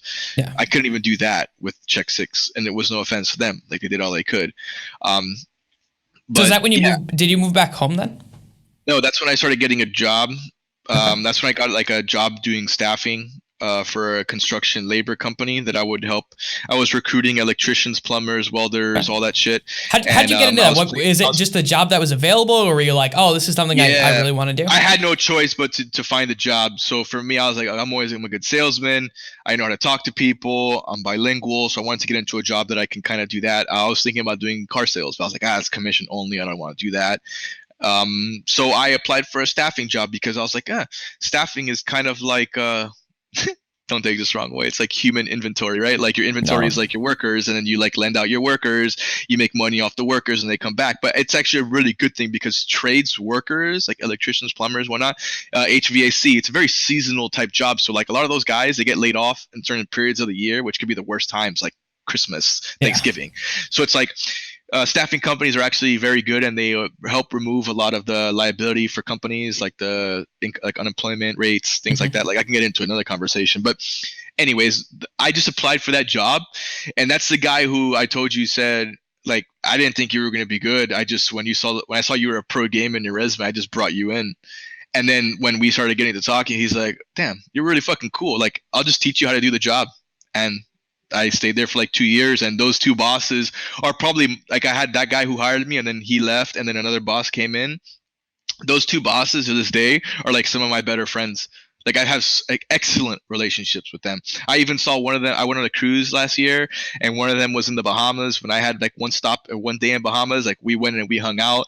He told me to this day they still like talk about me in the company, like the work ethic and the things that I did and the mental approaches. Like, even though I was there for 2 years, Yeah. like oh yeah, the Montaners, like it's very like we talk about that shit all the time. Like my people know about you there, and it's not about gaming. It's about, like I said, the work ethic that I did when it came to the staffing and just my approach on things, right? So yeah, a fantastic relationship with those guys. I mean, they were like, Was it weird? Like, because I imagine that you had some other jobs in the past, but a lot of your jobs have had terrible bosses. Like, I hate to be the one to bring it up. Like, you go from like a bad boss to bad boss to bad boss, and then you get this like other outside of gaming job, and you have two wonderful bosses. Was that yeah, weird? yeah, it was weird. I was like, wow, like this is what it's like to have a boss that like actually gives a shit about their employees. Like this is like that's what really showed me. Like I knew that I was a leader in my team, but I was a leader of our team. Like I wasn't the captain of complexity. I was Yeah. the leader, the out of game leader. Like I was the one that kept us together. Yeah. I led a lot of the things that made, like I was more of our unspoken of leader. So that's what made me realize that that's what I was like, okay, this is what I was meant for. Like having that leadership role, because these are guys that were in leadership positions that would do exactly how I would do things, which is to like ride with you, show you how to do things. It's not, like if I had issues with something, like I didn't know how to maybe explain certain things to a new client, they would come with me. Like they would go talk to them. They tell me they criticize what I did right or what I did wrong and try and make me a better employee and a better person.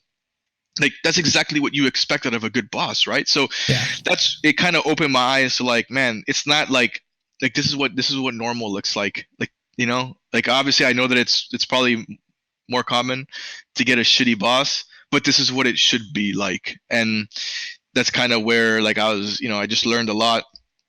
Like if I ever have a kind of leadership position like that or a boss position, like I said, even when I was working at a bank, I was a small business lender, but I actually worked out of a branch.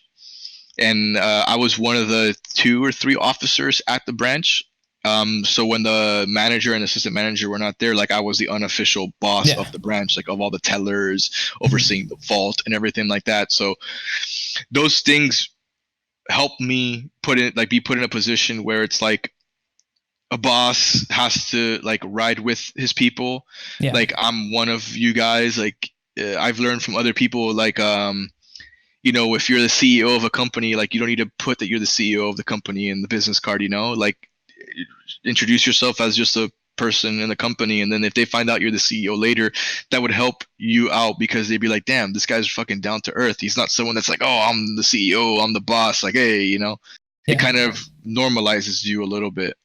Yeah, 100%. Okay, so Or humanizes, sorry. Yeah, humanizes. Getting back into it and hitting towards this time period of evil geniuses, you ended up getting a real job for 2 years. Well, I don't want to say a real job because esports is a real job too, but Yeah. like you get a normie job, okay, for like Mhm. 2 years, and you're working underneath that. At what point does your grandmother pass away? I would say probably like maybe 8 months into it. But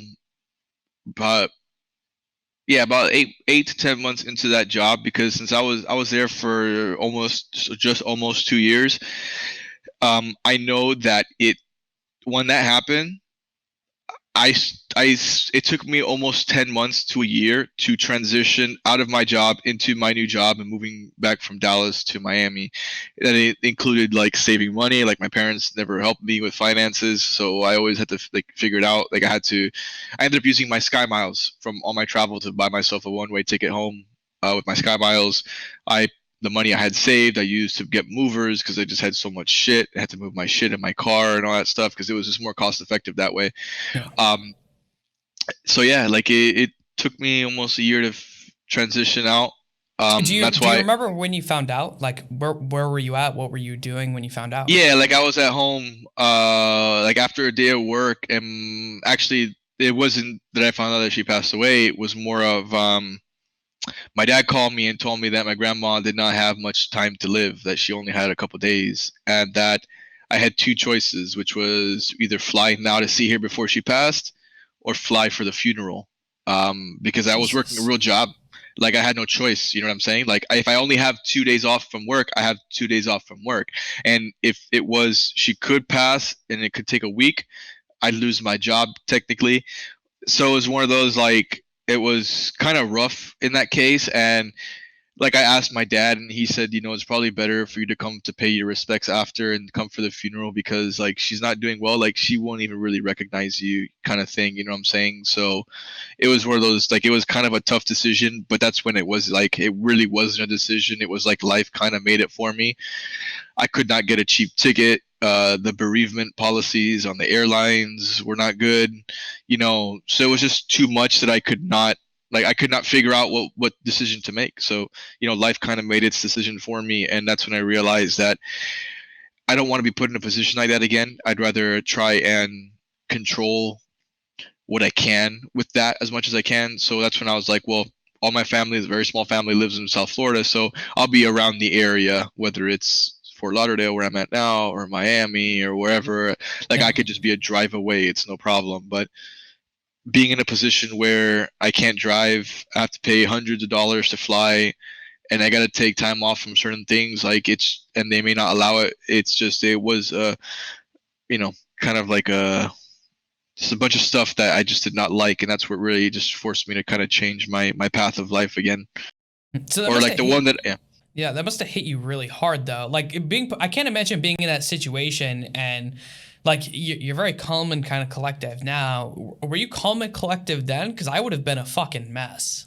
I mean, no, not necessarily. I felt like that's where I started to become a mess. Like I couldn't talk about my grandma or think about my grandma without crying. Like even going to the funeral, I was crying. Like even after, I was crying. Like it was a very tough time on me as an individual, because I always felt like I was this kind of untouchable person, and I was like I could overcome anything.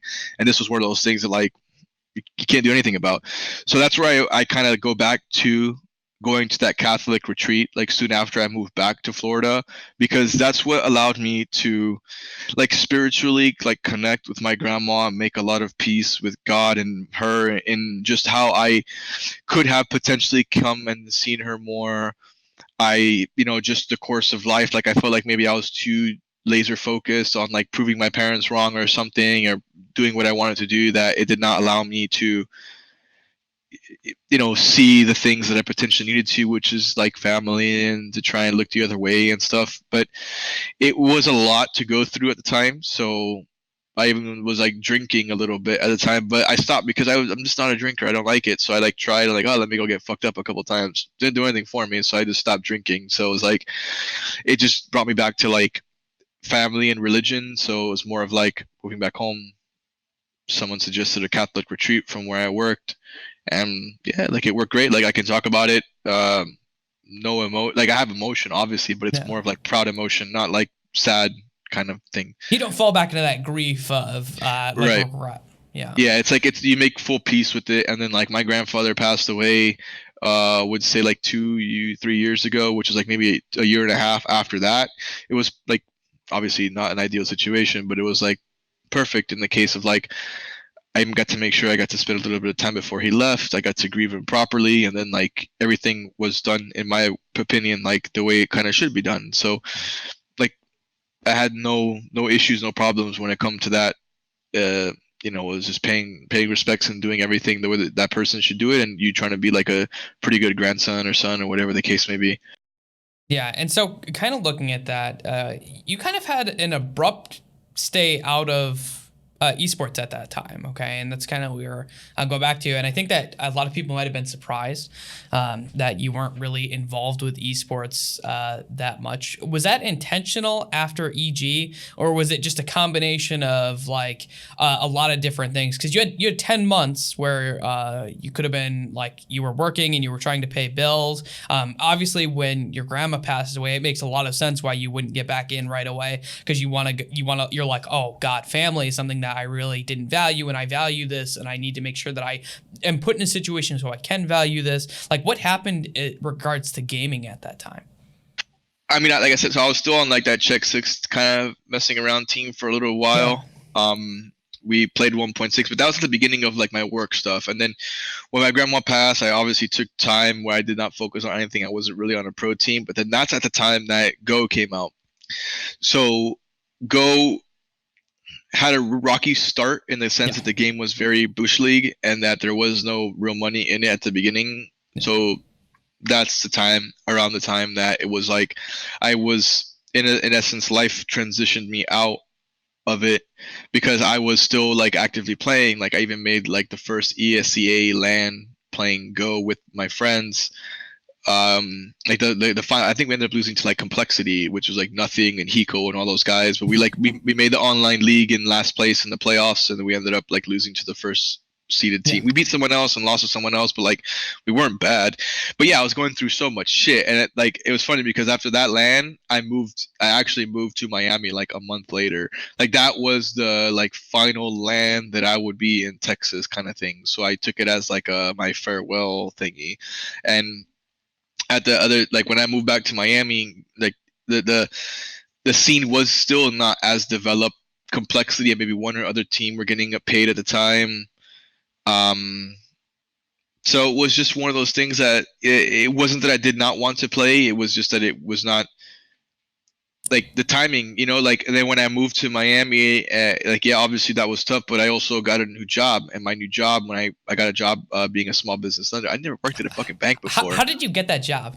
My dad got me the job because he knew people that were like he's been a banker for like 30 years. So he convinced like one of his old coworkers to interview me and like listen to me. So when I came down to like, I think it was a funeral for my grandma, Mm-hmm. I took an interview there. They offered me the job, and I told them that I'd move like 3 months later, like when I transitioned out of my position in Dallas. So like it ended up working well, and it was like the boss, he was he was okay, but he kind of wasn't, like kind of weird guy. Maybe I would probably say probably more like Jason Lake, where it was like the morals and just the way that like the way that we think about life is just not the same. Like we could work, great work ethic, like Jason and stuff like that. Like, but just the way that we treated others, things Mhm. like that, just the values, all that, just completely different. So I was able to find a lot of success there. I was one of the like top producing people in my position within the first like few months. Like the first 2 quarters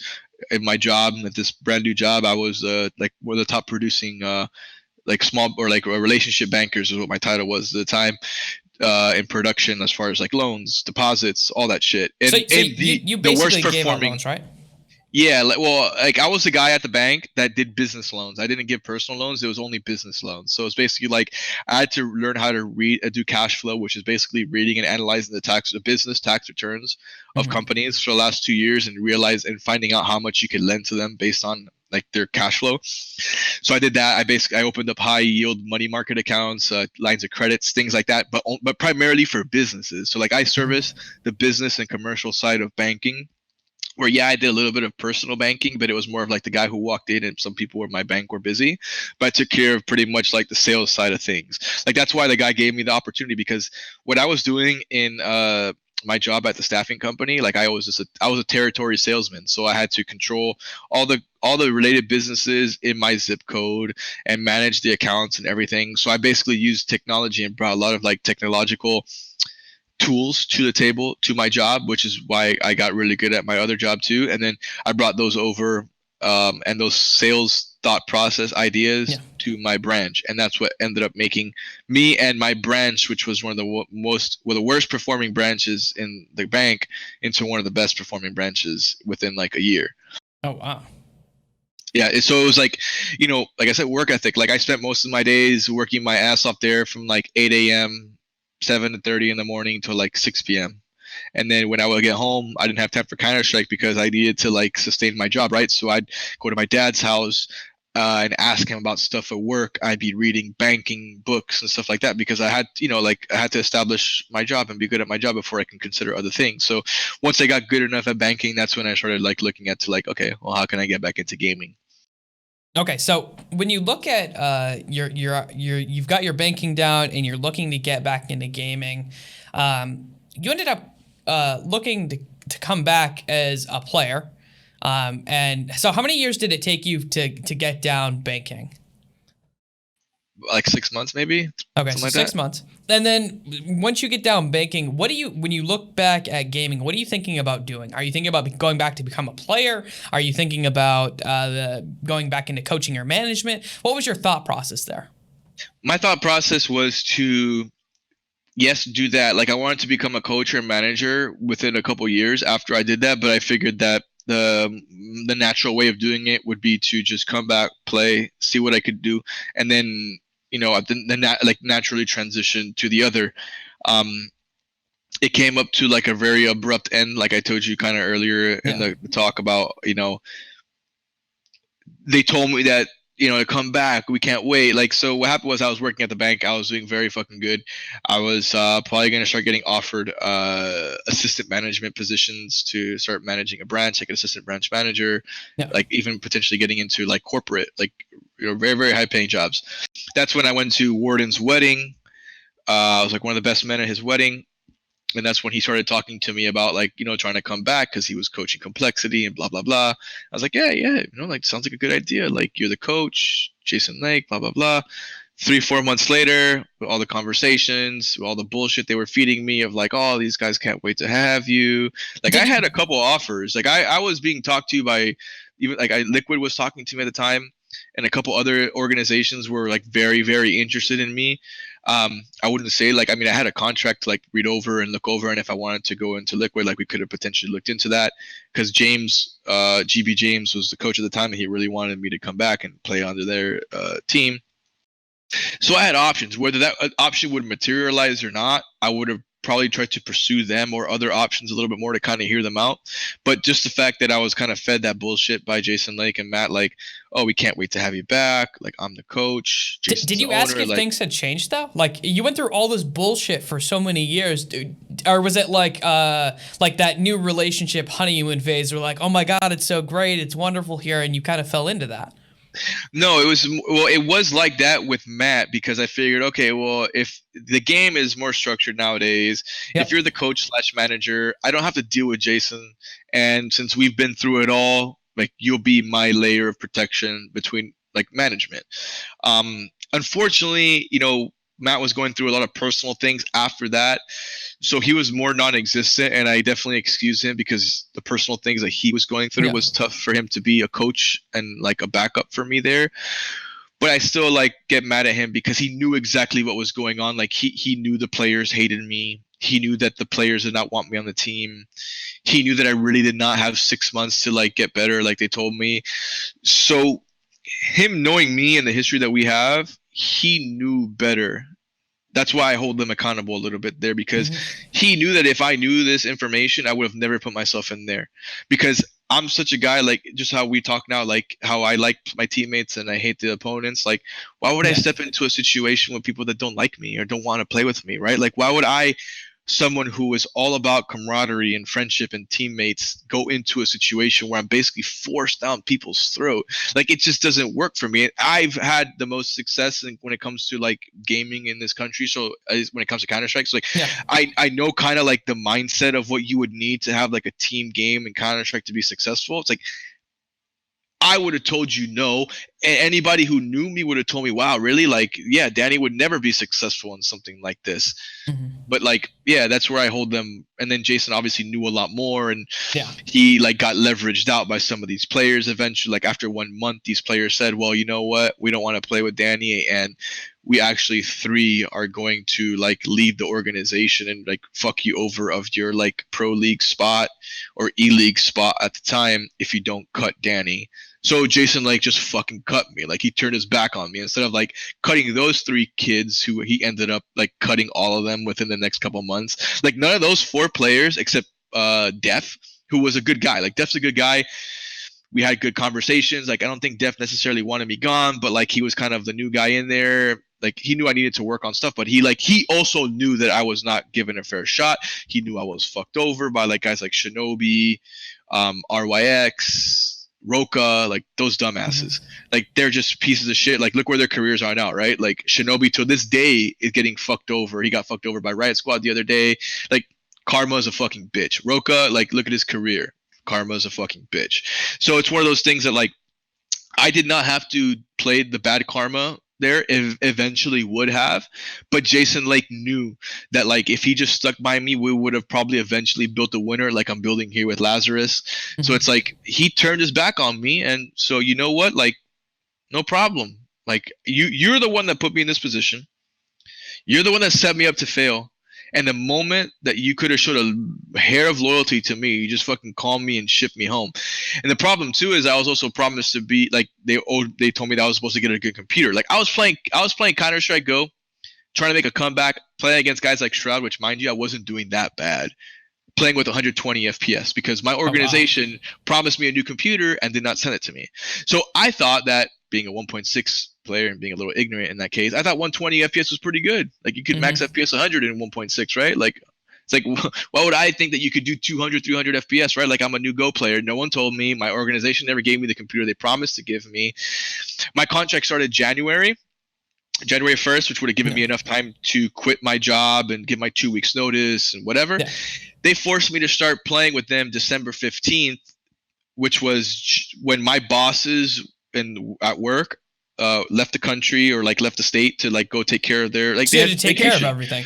So I was literally like working from 7 a.m. to 6 p.m. or 6:30 p.m. because I would have to open the branch and close the branch as the only officer. So I was working like 12-hour days. I basically was forced to start working with complexity during that time as well because the minor qualifiers were like pushed sooner. So I was like waking up at 6 a.m., going to work at 7:30, going home at like leaving work at like 6:30, getting home at like 7, and then playing and then trying to relearn Counter-Strike with these bunch of dumbasses on 100 FPS from like 7 p.m. to like 1 in the morning, rinse repeat. Oh, and then like being thrown into like major qualification system. My coach was never around. Basically before January 1st happened, we did not make the major in my kind of destiny was set, and I didn't even have the computer I was promised. I didn't even start playing the day I was supposed to start playing, and I was pretty much judged for the most part a lot on being a guy who is on 4 hours sleep, working 12-hour days, and then going home and playing 5 hour, 6 hour days, and being told that you're not playing long enough, you're not grinding hard enough. I'm like, bitch, like, what do you want from me, you know? But like, first of all, and the reason why I hold complexity accountable to a lot of this is because after the fact, they knew all this. If you try and look up why I left or why I was cut or what happened, you will not find any of this information out there. They left it private, they stayed quiet, and they threw all the blame onto me and tried to leave it like, oh yeah, maybe he wasn't as like laser focused or dedicated. So they let me be the fall guy for what ended up being my removal and what ended up being a pathetic performance from complexity, because like I said, all those players got cut. They cycled through like 6 or 7 more people until they fell into the whole yay Android Stan thing that got them to like a major run. But they changed like 10 people up to that point. So that's where I just don't like have any respect for that, you know. And Warden has apologized obviously because he knew what they put me through and did. I've never got an apology from Jason Lake. You know, he messaged me he messaged me a while back saying that we're releasing like a video. He'd love to give me like a private showing. I basically told him to fuck off. Like, can you please stop contacting me? Like, I want nothing to do with you. You know what I'm saying? Like, you knew what it was like. I basically told him that you're the new 3D. Like, you were our arch rival. Like, my arch rival was 3D back in the day. Like, that's who you are now. So just like drop it. You know what I mean? Yeah. So just more of like, stop talking to me, dude. Like, you're a piece of shit. So I don't want anything to do with complexity. I would love for my image and everything to be taken down. Like, I just want nothing to do with those people, and I will never want anything to do with them. Yeah, I don't blame you at all for that. So, and like I said, this is private, right? Like, so someone that has like 8-9 years of experience with these individuals, this is what they kind of subjected me to, right? Like, no one came out and said anything. No one apologized. No one said anything, and just let me take. They were perfectly okay with letting me take the fall. The guy who pretty much had a huge part in building that organization, saving Warden's ass several times. Remember who was the one that threw in their contract a couple of times during our peak, like when we were the best team in the world. I was doing that for him. I did not care about my pay or my salary or my future because I cared about my teammate more. So it was more of like a slap in the face to have to just like kind of deal with all that. And you maybe we're going to ask like how things were after, you know. And for me, I spent a lot of time trying to look in the mirror and realize what I did wrong. Like, what could I have done better? And obviously there are certain things that I could have done better. But what I realized is the biggest lesson I learned is obviously that, you know, in this world that there's tons of fake people. So, you know, don't expect someone to do what you would do for them. But it helped me realize who I was. That the way that I found the most success in this industry was being a leader of my people and being a leader of my group and trying to like lead men to success. When I joined this complexity roster, I was a peon. I was someone's bitch. I was like, yes, I'll do whatever you guys need me to do. Like, I was that guy that was just trying to be like, please everybody or everything. And it just wasn't working. Like, in this industry and in this space, you have to have leaders and you have to have people that are like in the right position at the right time. The issue that we have is that 98% of the people that are in those roles are not deserving of it. They're selfish and they're egotistical, where they care more about themselves. I realized that if I could be a good person within that 2%, then that's the kind of position that I have to find in esports. Yeah. And I could bring success to that as long as I have the ability to do what I know I could do best and to lead men to success, not to be someone's bitch and to do that. So that's why I am grateful for them fucking me, because it's helped me find my voice again. It helped me realize who I was and what brought me success and how to continue to do that. So I'm grateful for that, but just, you know, obviously wish it didn't have to happen that way. Yeah, I 100% imagine that was not something that happened. So when you get cut from complexity, I imagine it's very abrupt, and one day you're there, and the next day they're like, guess what? Goodbye. Right? Like, yeah, so they had a Dota 2 house here in Fort Lauderdale when I was in Miami at the time. I got sick and tired of them not giving me my computer, so I started traveling and driving up to the Fort Lauderdale house, like an hour-and-a-half drive almost every day. Goddamn. Just to go play some matches that we were having, like some other matches. Like, obviously we lost a major, but we were in the pro league and we were having to play a couple matches. I would travel there every day and play my matches from there. and go home because I was like, man, wow, I'm playing a lot better. Like, fuck, 200 plus FPS. Like, this is fucking ridiculous. Like, oh my god, Counter Strike is so easy with good FPS. Like, what the fuck? Yeah, so like the third day I was doing that, before I arrived at their house, like at 5 p.m., I got a phone call saying I'm cut. Like, I literally pulled over, like right outside the gate, pulled over, received this phone call, got told I got cut, just drove my ass back home. Like, Jesus Christ. yeah, actually, no, I'm lying. I finished going back into the house because I was like literally like 30 seconds away. Yeah. I pulled over, so I went in there. I thanked all the Dota 2 guys for their hospitality.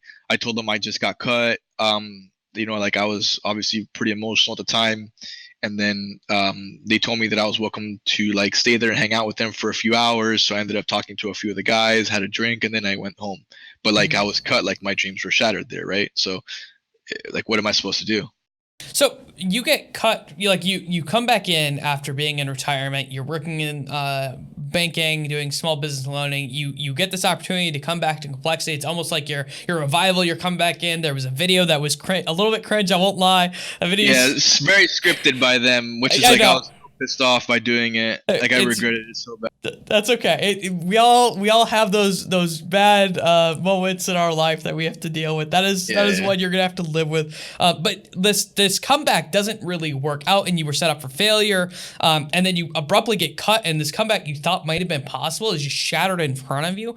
What is your thought process? What are you doing? Are you thinking, oh, I'm still gonna try to go for it. I'm gonna try to go for something different. Like your dreams are literally ripped from you. What do you do? I was like, this is what rock bottom feels like, you know? Like I've never really like I was not like I'm okay, so don't take this the wrong way, but I'd never like fully believed in depression. Like I understand it's a very effective thing. But for me, I didn't feel like depression is something that could be able to consume someone. So when I feel what it's like, what depression or rock bottom is like, I'm like, okay, this is what it's like. It can never be worse than this. Let me get better, right? So for me, it was one of those like I think you have to go through your natural stages, which like stage 1 is grieving, whatever. Like I had to grieve a little bit in that case, and I was like, what the fuck was I doing? So it was like a lot of self-reflection. Like I was like, man, what am I doing wrong? Was all these decisions wrong? Like I remember I told you my dad gave me the job at the bank. Well, how do you think that conversation went when I told him I'm quitting the job you hooked me up with to go back into gaming? I mentioned it wasn't good. Yeah, and I'm 28 years old, 29 years old now. Like I'm not a fucking 17, 18-year-old kid anymore. So that reignited a little bit of frustrations with my family, especially with my father. So some of the like I even Def and some of the complexity guys, like they didn't even know to this day. They're like, what? Like they said, like some people said I wasn't motivated, or I wasn't like I wasn't giving my 100% to this comeback, or whatever. Like they didn't know the relationship with my father, the risks. So like if they knew certain things about me, if they took the fucking time to ask or to realize certain things, like when I told Roy that, he's like, damn, like of course you were gonna give your fucking all if you're like risking the relationship of your father that you fucked up and then that you regained, whatever. Like I was like, yeah, like I wanted this badly. Like no one saw that. I'm sorry. Like when you're set up for failure, you can't succeed. Like it just does not work. But that does not mean that I did not want it, you know? Yeah. So what was that conversation coming back? Did you go back to him? Because you obviously like, I'm gonna do this pro gaming thing, and it did not last very long. And then like, what do you do when it breaks? Are you crawling back home asking for help? Are you trying to get a different job? Yeah. I mean, I was trying. Like, I did not tell them until like 3 or 4 months later, until I found a job to go back to. I was with Faze Clan. Like I got messaged by Slasher to join a team with like a former Quake pro that I knew, and that kid Mendo Kusai or whatever. Yeah, actually, funny enough, the Faze team, you mentioned that 2 of those Faze players that you actually played with are working with an organization that I do some side work with, and I'm helping with, Evoke and Vainless, both on that roster. Yeah, so I know both of them. I think they probably have some pretty decent things to say about me, because so what happened was I was with Slasher, like I have a problem with Slasher because he fucked me here, and I'll go back into the story. But my biggest problem is actually Mendo Kusai. Like the kid's a piece of shit. Like he is a legit piece of shit. So this is what happened. I was convinced by Slasher and Mendo, or by Slasher, to come back or to give Overwatch a try because of all the money that's being into it. He's like, look, if you join this team with Mendo, who's one of the best players, and Clamp and all these other people, you guys can get a sponsorship. Like, you guys can like get a team and get paid. And I was like, in my mind, I was like, I need to get something quick and now in gaming to then say, hey, Dad, like, and hey, Mom, like, got a better opportunity. I quit my pro gaming thing. I'm doing this now, blah, blah, blah. Like, just to, kind of pray and hope that those 3 months just got deleted, that I had no job and whatever. And I ended up blowing through my savings for the most part, just kind of just staying by, like getting by from what I saved in the banking world. So anyways, because of that roster, because of Slasher's help a little bit, because of my reputation and my history, Faze Clan pursued us, and Faze Clan said, okay, like, we want to get you guys to be our Overwatch team. So I did the Overwatch playing, like I was playing, and I was pretty decent, but like I was with, like what happened is we ended up joining Faze Clan, and they used me to get the organization to sign on. Within 1 week of me being on that team and getting that organization, Mendo cuts me. And basically I was like, so you guys just pick me up to help get you guys a sponsor with my name, and then you're going to cut me? Faze Clan found out that that's what their intentions were, and we're doing that. So what did Faze Clan do? Like, I love them for this. What they do? They made me the manager, and we cut all of them. And then we built a brand new fucking Overwatch team, like Evokia, Fainless, all those guys. Because I was like, you know what? Like, perfect. Let's just get young guys motivated who are not out here to fuck other people over. And I guess the what do you call it? Like the comedic justice of it all is when I became the manager, within like a couple weeks of that team, I ended up selling Mendo's contract to Cloud9 for an undisclosed amount of money, and then they cut his ass after, or benched him after like 1 or 2 weeks because they realized how fucking toxic he was. So I was like, yeah, karma's a bitch. Like, you fucked me, I immediately sold you for like a bag of peanuts, and then you got cut from there for like after a couple weeks. And look what he is. Like, look at his pro career. It's fucking garbage too. Like, he never played one match in the Overwatch League. He's some sort of content creator, and he's like some egotistical filled kid that all he does if you tune into his streams is he's fucking bitching and crying about Apex Legends or Overwatch. Like, he's the epitome of why these developers probably don't do much, because it's spoiled dumbass kids like him that are just, but they should update this or they should update that or what. Like, he doesn't know anything. He has no experience. Like, he doesn't, he's like homeschooled, very uneducated kid.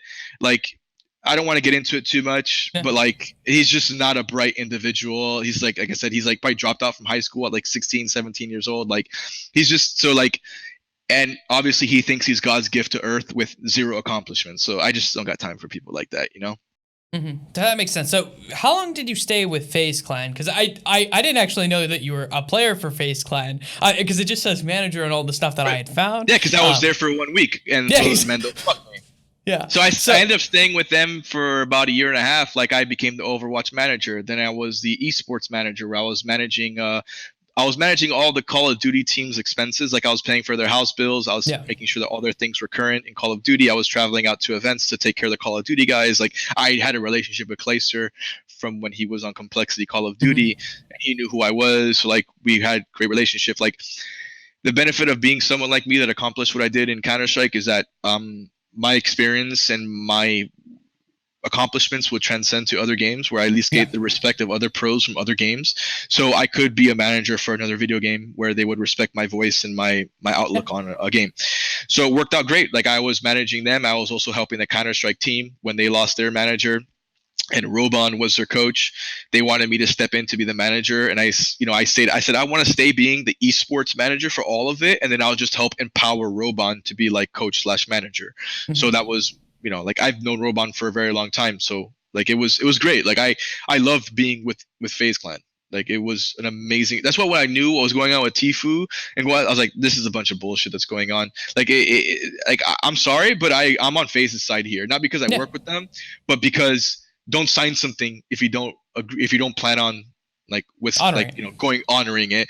If you're gonna sign something, which mind you, this was not his first contract or organization, get a fucking lawyer to do it. It's just another one of these like uneducated, homeschooled kids. Their parents are too involved and wanting to make decisions for them, and they just don't have any honor in what they sign or how they want to approach their things, And like it's a business. Like without organizations like Faze Clan, we won't have teams to play on, or people cannot help establish their careers that way. So what do you think about the argument, kind of going into this a little bit, just because I think it's important. There's an argument being made that they were functionally trying to act like a talent agency, which kind of happened to you with Alex Garfield. Do you think that that's illegitimate, or do you think? I think it's bullshit because what's Tfue? Like he's a competitive gamer. He's technically in his profile on Twitter, it said professional athlete, not talent. Okay. He's not a content creator. If you ever talk to or look at Tfue, he looks like he's socially awkward. Like he is definitely not someone who is like content guy. Like he's not gonna host a TV show. Like the kid is a fucking badass pro gamer. He is probably one of the best and most talented Fortnite players. Like he's God's gift to Fortnite competitive playing. Like he's not some guy who's gonna host like your show. He's not gonna do what I do to be a manager or a coach. Like this kid's a fucking gamer. Like if you want to talk about being a talent people are pure streamers, like maybe the Courage JDs of the world, like the Tim the Tap Mans, like maybe the Ninjas, who in my opinion were never actually that good at the game. They were just the hype, and the content is what makes him good. Tfue, a guy who's won many events as being number one, like dude, you're not a fucking talent guy. Like honestly, you're not, and defined by talent under that, it would be people who are under the acting production side of things. Like the kid's a fucking gamer. Like he's not talent. Like let's be real here. That's the way I view it too. So that's why I see it from their side. Like I have always been a professional gamer.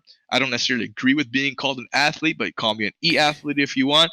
But I've never been called talent, unless someone under a production, or maybe you would want to call me talent and say, hey, if your producers say, hey, who's a talent on your show? Like, hey, it's fRod, but he's actually a professional gamer. Yeah. I'm not talent, Okay, so you were with Faze for actually. Go ahead. But here's my thing. What EG did was wrong, is because EG was advertising and selling us to sponsors and to Twitch as talent. That is the difference. That's the key here. Okay. EG knowingly and willingly said that we were talent and got paid out for it, and operated their CSA or their agency bullshit with EG under their umbrella because we were talent. Faze Clan gave him a competitive agreement. Faze Clan has treated him like a competitive gamer. They've not operated with him as a talent. So that's why I'm like, this kid's going to have a problem. You know what I'm saying? Like he's going to have a hard time explaining to people that he's a content creator when he's like socially awkward as hell. You know what I'm saying? It just doesn't work. Like just because you like to jump off bridges doesn't make you like a content guy. Like you're a daredevil, if anything, but you're a fucking gamer. Like you're like an e-athlete. Okay, I can appreciate your look on that. I think that's an interesting way to kind of look at it, especially considering your history with stuff like Evil Geniuses. Like you being able to, because it happened and you were involved in it, you can kind of look at the two different perspectives kind of differently. So why did you leave Faze? So what happened with them is actually they wanted to give me further opportunities potentially. Like I wanted to make a lot more money. Obviously, like I was taking on much more responsibilities that when I got on there. Like I was originally a player for Overwatch, which was like small time. Then I became the manager, and then I became more of the esports manager. Like I want to get paid, and I wanted to get paid a lot more money than what I was making, and worry more about my future. And they were willing to offer me that, but I had to move to a house in California to be able to kind of help be like the father figure of a content creation house, to like make sure to keep all these people in check. And I was like, look, like I'm just too old. Like I'm a content guy myself in a way. Like I'm not a guy who goes out there and makes content, but I can. Like I told him, I was like, hey, if you guys want to make like the old man of Faze thing and let's make like a Counter-Strike team to fuck around, like I'll be your guy. Like me, Temper, and some of these guys, like let's just make a Counter-Strike team and fuck around. Like I don't mind making some content with it too, but I was just not going to get paid what I wanted to be. Uproot my life again and move for video gaming to be a manager / like potential babysitter, depending on what type of content guys were around. So it was just not the opportunity for me at the right time. So we just mutually decided to like, okay, no problem. Like you can go, dude. Like it was like like my Twitter got hacked. When I needed help, Complexity like didn't do shit for me. No one answered their calls or phone calls or whatever. Faze took care of everything for me. Like the guys over there at Faze, like they're not perfect, but they're there for you. Like they were loyal to me when I needed it. Like they showed that they were there for me when they needed. They had no like they showed me more loyalty being a part of Faze Clan for 2 weeks than Jason Lake ever did being with him for 8 years. So for Yeah. that, I'm forever grateful to them. Like obviously, if they did something completely wrong, I would like be hard on them. But yeah, like I just don't see them as a bad guy in some things because I know what they're about. I know their mentality. I know they care about people. If they made a mistake, I'm sure it was an honest one. You know, like I'm sure that their efforts are to try and make the best out there Yeah. for people, not to fuck people over, you know? Yeah. Like they got the money, they got the clout. They're not like Jason Lake who's chasing money, chasing clout, will fuck over his mom to get paid. Like FaZe doesn't need money. You know what I mean? Yeah, I can see that. So you get done with Phase, you mutually part ways, and then Swole Patrol comes on, and Swole Patrol is kind of big because that's what eventually got picked up by. Well, Lazarus. there's a gap in between. I was just gonna about, ask yeah. what's the gap like? Because Well, that was the yeah. next thing that I have, but what's the gap like in between those two? I really wanted to get back into Counter Strike, so since I have a really good relationship with Robon, I've known him for such a long time. I always thought that, you know, an old school badass coach can also be a manager. So I did not want to. I wanted to get back into Counter Strike, but I didn't want to force myself into Phase Counter Strike Yeah. management, which is like at the time top 3, top 4 team. Like I felt like the public would have thought that I was just fucking trying to clout chase or something. Mhm. Like maybe they thought I was when I came back to Complexity because obviously no one cleared the air with what happened to me in Complexity. So I think at that point I was still a little bit insecure about certain aspects of things, but I was not insecure about my work ethic and what I wanted to do, just maybe how I wanted to get in it. So I wanted to get back into Counter Strike. I just didn't know how. And the last thing I wanted to do was to force myself. So I was kind of waiting for the right opportunity. Um, I actually started getting into. I created my own business. When that happened with Faze Clan, I went and I got my real estate license. So right before I quit them, I took like a week-long course from like 8 a.m. to 7 p.m. Did like my mandatory 63 hours of real estate schooling in like a 4 or 5 day window, and took my like taught myself it and did it in a 4 or 5 day window. Went to the classes. Next day, passed the test. Day after that, passed the state exam and became a realtor within like 6 days. Like the fastest Wow. time you're allowed to in the state of Florida to become a realtor, I did that because it was like mandatory 63-hour course, pass course, take state final. Like I did all that as fast as humanly possible. Ended up like selling a property, so I was like doing my thing. I started consulting businesses within like the crypto world. Obviously, like crypto was blowing up, so that there was a lot of esports related companies doing it. So I started doing a little bit of advising, consulting for it. I actually traveled to like Boston, Chicago, Vegas, and some other places to do crypto related events where I was talking to people about getting involved into esports, how I felt like blockchain would actually be beneficial in the esports world, and I'm a guy who protects and love esports, right? So I was a Yeah. guy that was like, oh, bullshit, bullshit, bullshit, bullshit, bullshit. So like I did who I am now. I started finding my voice in that whole world. That I was like, I'm my own boss. Like if I'm gonna, I don't know who you are. Like you're a fucking scam. Get the fuck out of my face. Like I don't need this shit. Like I've been in the business long enough. Get out of here. And I had good clients. I made decent money, and it was more of like I wanted to find my way back into Counter Strike. So that's when Swag, who I've known forever, really good friend, I've been mentoring him for a long time, like behind the scenes, like just like I've done to a lot of pretty like talented players in the states Yeah. that I felt like thought the same way I did. And he was pursuing me for months to like come back and do this. Um, until I told him that I will like, okay, Brax, like I'll do that only under one condition, that I come back and I'm the fucking leader of this team. Um, and I told him that I didn't feel like I could, given the roster that he has, because maybe he had some like ignorant, more old school people that were just not going to be more receptive to what it was. And eventually, when roster situations figured itself out, and Brax, assured me that I would have that leadership role and that voice, then I said, fuck it, let's do it. And the first tournament I came back to was that IEM Sydney qualifier with that Swole Patrol team that we ended up Hmm. winning. We got fucked over because some of those guys. What ended up happening was we got an offer from United. They told them I didn't know about this, but they said we're like we'll give you the offer for United, but you have to cut Brax.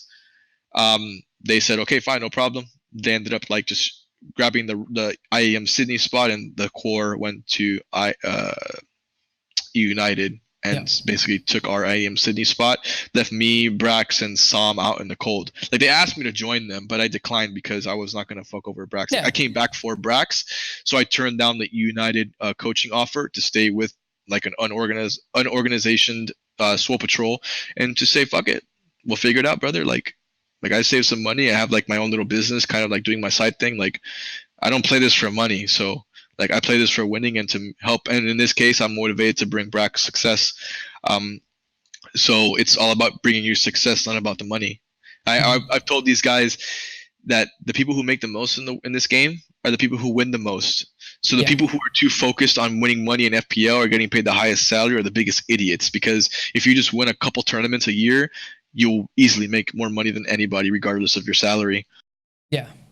Yeah, 100%. So you go through that, you get kind of screwed over by E United. What is your guys' game plan then? You're like, crap. Like, by the way, the whole thing with because it's happened a few times. Like, yours is not the only example of like Yeah. where a core group of people literally just screw over everyone. That is the one thing that I will say that I don't really like about like the open system that is Counter-Strike, because I feel like it happens a fair amount, and I don't know if there's any really good way to stop it from ever happening. Because of that's part of the open system is like an open team can come in, they can decimate everything, they can get a position, but with that, you can be put in very interesting positions where you kind of get screwed over. So what was your guys' thought process after that? What are you thinking about? I mean, I told him straight up, like, you need to find people that are not going to fuck you over. If anything, find players that have been thrown to the curb, that have been left to the side, like to the side, that you know that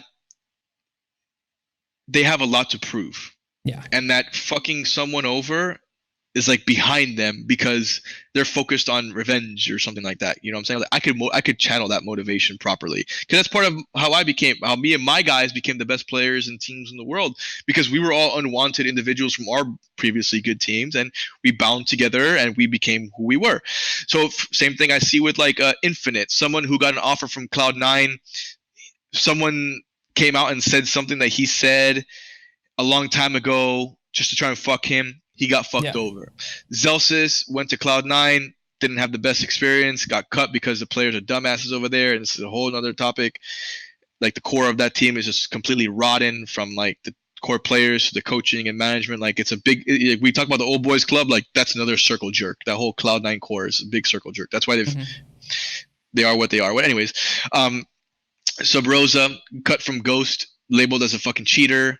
You know what I'm saying? Like, it's just everybody has had their story, and like, perfect. This is exactly what I want. Like players that I can motivate and mold and get them to be better regardless of what they've been through. Yeah, it's been fantastic, honestly, because these guys listen to me. The organization has given me enough like power and strength to instill what I know is best to be a successful team, which is team first things, your work ethic, the way that you approach your practice, things like that. So making these players not only like, you know, good individuals, but professional players, the way that they approach their game. So for me, like that's why I work as hard as I do with what I do, because I'm just beyond grateful for this opportunity.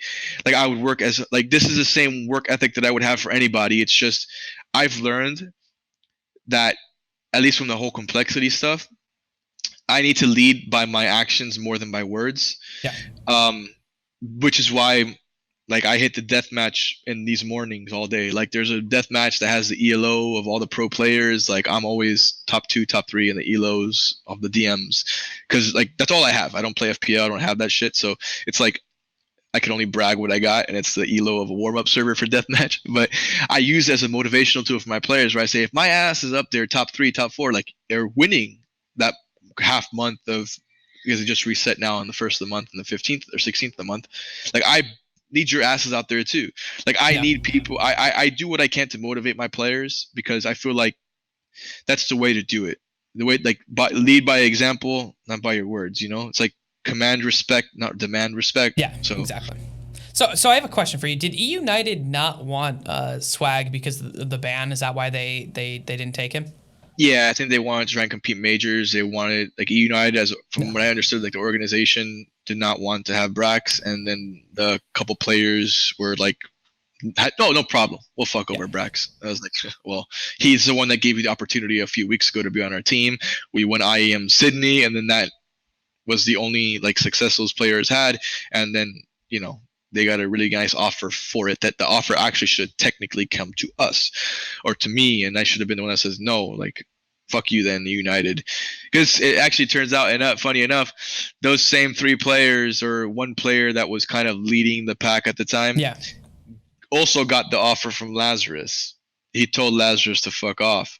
So when they fucked us over, when we rebuilt that Swole Patrol team, that's when Lazarus came back and said, "Hey, like you guys never really got back to us." We're like, "What? Like we never even knew that you guys were interested in us in the first place. We never heard of y'all because like no one told us about you guys." And it was like a match made in heaven because they were always technically interested in us, and they never knew like what roster we were going to build, but they wanted Brax. They wanted me to run their ship, and they kind of had a good idea that we were going to keep our pro league spot based on like us getting Zelsis back and having like the majority of the players at the time. So it was like, yeah, it was like a match made in heaven almost. And they really know my history. The GM used to be he like started a small organization, and he used to actually, like, I think Sub Rosa's first like semi-pro team was actually under him. So there's like a decent enough history of these guys experiencing in Counter-Strike to know some of our players, but also know my history, and to kind of like let me do my, like, give me enough freedom to do my thing for the guys. Yeah, so kind of looking at Lazarus coming in. One of the things you said is that you weren't willing to move again. So I'm assuming you guys are down in Florida, based on some of the videos and the fact that I've seen trees that look like Florida trees. No, actually, that's the PUBG house. We have a professional PUBG team, and that's the house in Redondo Beach, I think, California. Oh. So we actually have like free reign to go boot camp there whenever we want. We all, as teams and players, chose not to get into a team house. Okay. Lazarus is not forcing us. We have the option to go to that PUBG house whenever it's vacant, whenever and for however long we want, which is going to be like, it's pretty much like it's available for 2 months, every 2 months, or every 4 months. Like every 4 months, 2 of those months are free. Like they just finished their MPL season. It's open till like September. The next season will start till like maybe October. Then it'll be open November, December kind of thing. Okay, so what's that like coaching? Because I imagine you're all remote then, like you're all in different areas. That's gotta be a very interesting dynamic, not coaching in person. I don't know if I'm necessarily a fan of team houses. I like work environments where like people can go to work, but I really do like a separation of kind of like work and like home life, because I think that especially players, I feel like a lot of times players are very, very bad at separating those two things. A lot of times. So what's it like for you coaching remotely? What are some of the problem areas, and what are some of the things that you think are beneficial about it? I mean, the problem areas can be like getting people on the same schedules, because thankfully we're all fortunate right now that most of us are East Coast, but Infinite is on the West Coast, so he's 3 hours behind us. So that, naturally, like we had our qualifiers the other day, they started at noon, which is pretty early for gamers. Well, it started at 9 in the morning for him, so even earlier.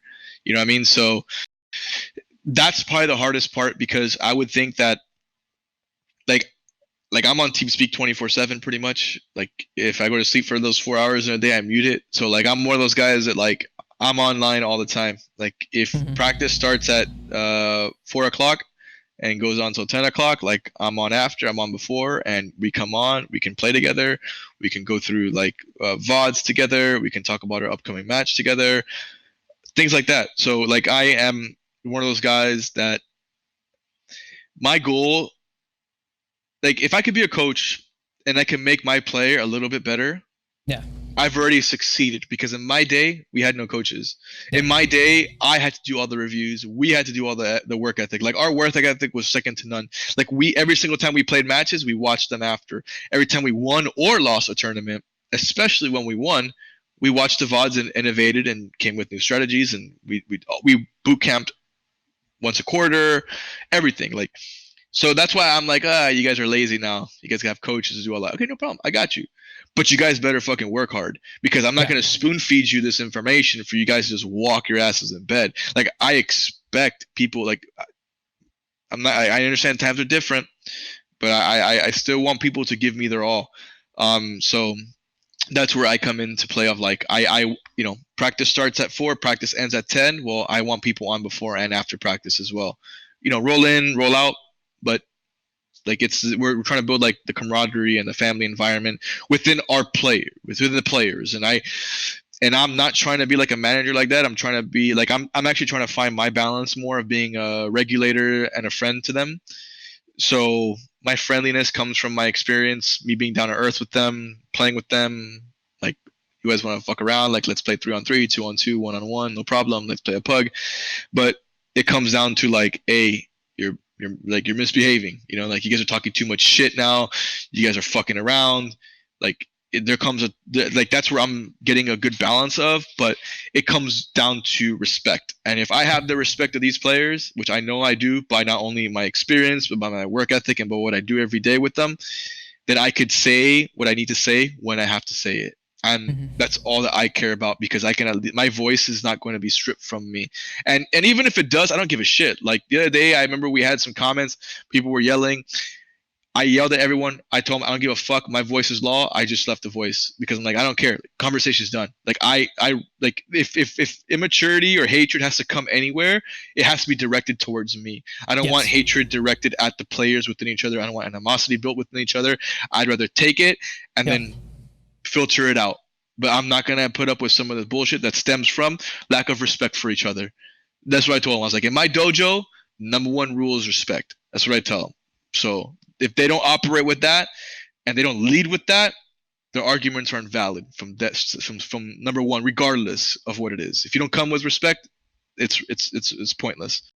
So kind of looking at Lazarus, what is your guys' goal? Like, I think a lot of different organizations have like lots of different goals in what they're trying to do and trying to, there we go. What they're trying to do and what they're trying to achieve. What is the long-term, like, what's your goal for Lazarus for a year? Let's use a year, because a year's pretty long in esports. I mean,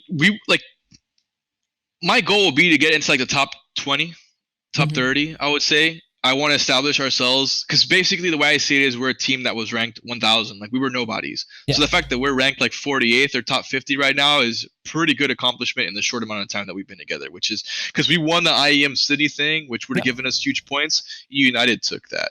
So like all our ELO or whatever is pretty much based on getting last place at EPL, which was like our first week together. Yeah. And then all of our other accomplishments thereafter.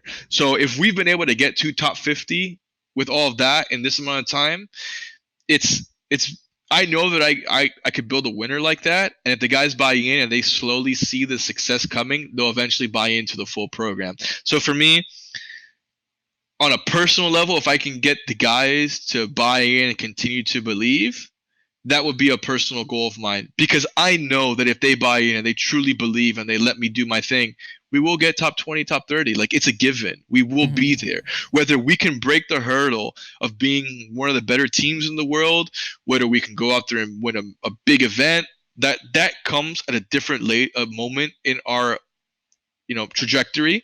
But based on where I think we can go and how I can lead us, I know it could be like in the top 20, top 30 easily. Now, gonna come hard, gonna come work, but I know what I'm capable of, and I know how I can get these guys to fire on all cylinders to get to that point. Yeah. And breaking that hurdle is a different conversation. I know how to do it. So if they buy in and they believe, maybe within a couple years, we can really, really break, top 15, top 10, depending on. But here's my thing too. We know this, and we don't care about going to majors. So I was actually just going to ask about that. Yeah, you guys can't ever go to majors right now with Brax unless he gets unbanned. Yeah, but look what happened. We got 2 ringers, and we still beat everybody to qualify for the minor. Like, I believe in my system. I don't need all the players and all the tools to bring success. You see what I'm saying? So that's where it goes back to believe in the system, and trust me, I will bring you success with whatever way that we can figure it out, right? And Why do I play the deathmatch all the time? Because you never know. Like, I may need to step in and play sometimes. Like, maybe guys get sick. If they want, if my, so here's the thing too. They asked me if I wanted to play. I said, no, I'm not here to play. So if they want me to play, it's going to be because my ass is in a death match all the time and I've earned the right to be the ringer. Not because I want to be the ringer. But if they want to go out and get other ringers for the major run, no problem. Go do it. We'll win with them. So that's kind of my mindset of like, honestly, like Brax is a damn good player, but I've won championships with our fifth not being fully there. Like most of the championships and most of the core teams I've been on, our fifth was actually not really like relevant. Like he was like our fifth was always checked out. He was like an old guy. He was too much in another girl was too much in, like too into his girlfriend. One guy was just like not as talented. We still found success all throughout because I know that if they replace Brax with me for a major run, we'd probably have just as much success with or without him because the system is much more important. Like, yeah, he's a definitely like 20 times better player than I'll ever be, especially at this moment in time. But if we buy into something, well, and I mean, I have faith eventually he'll get unbanned. Hopefully, maybe he will, maybe he won't. He doesn't hold out on hope. I'll never stop fighting for or advocating for it to some extent. But like, look, the way I see it too, man. Look at ESL One Cologne that's going on right now. That's a fucking major.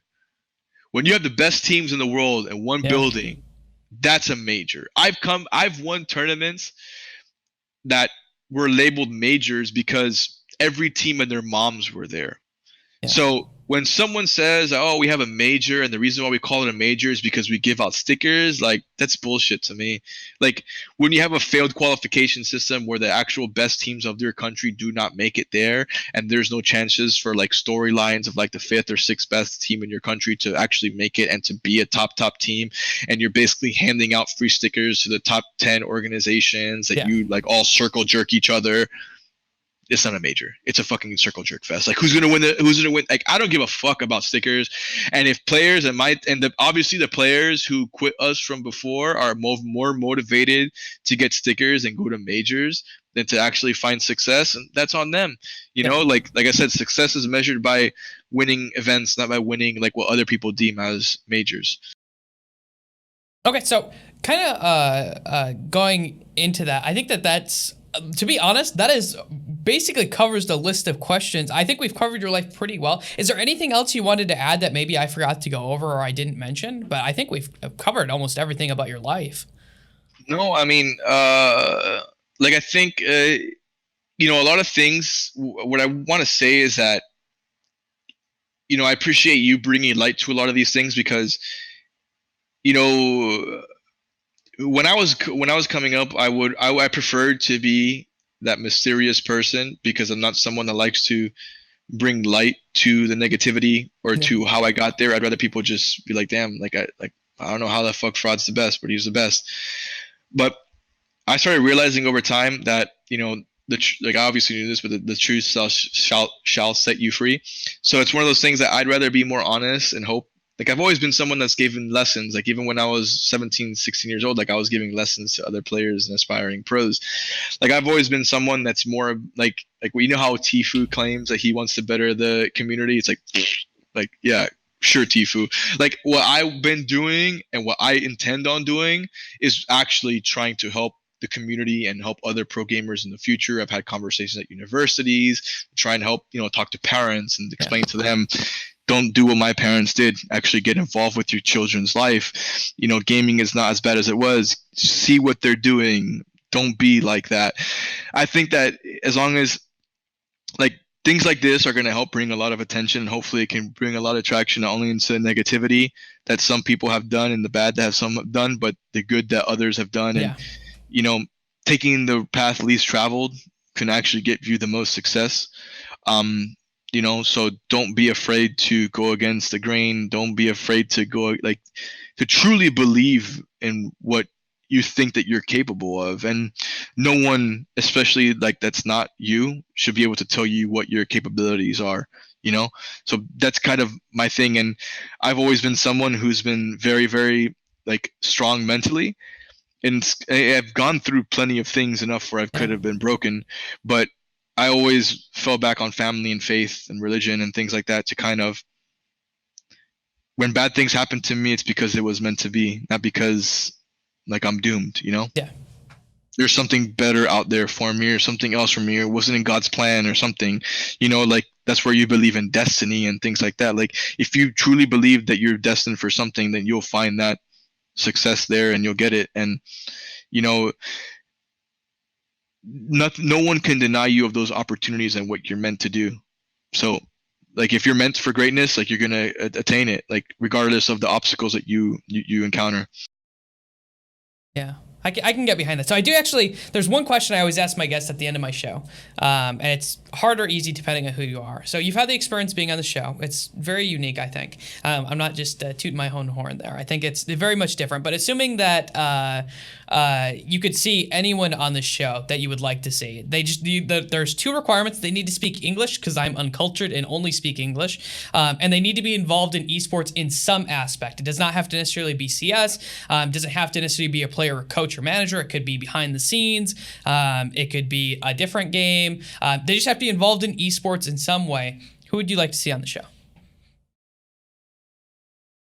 I mean, I think like an old guard, like I mean, obviously I will be considered in the old guard, but I was more on like the playing side of it. But I think someone who would be like on the older guard, like even like Anders, like he's a great person, but like he's more into like the newer Yep. generation, like 2008ish and stuff like that.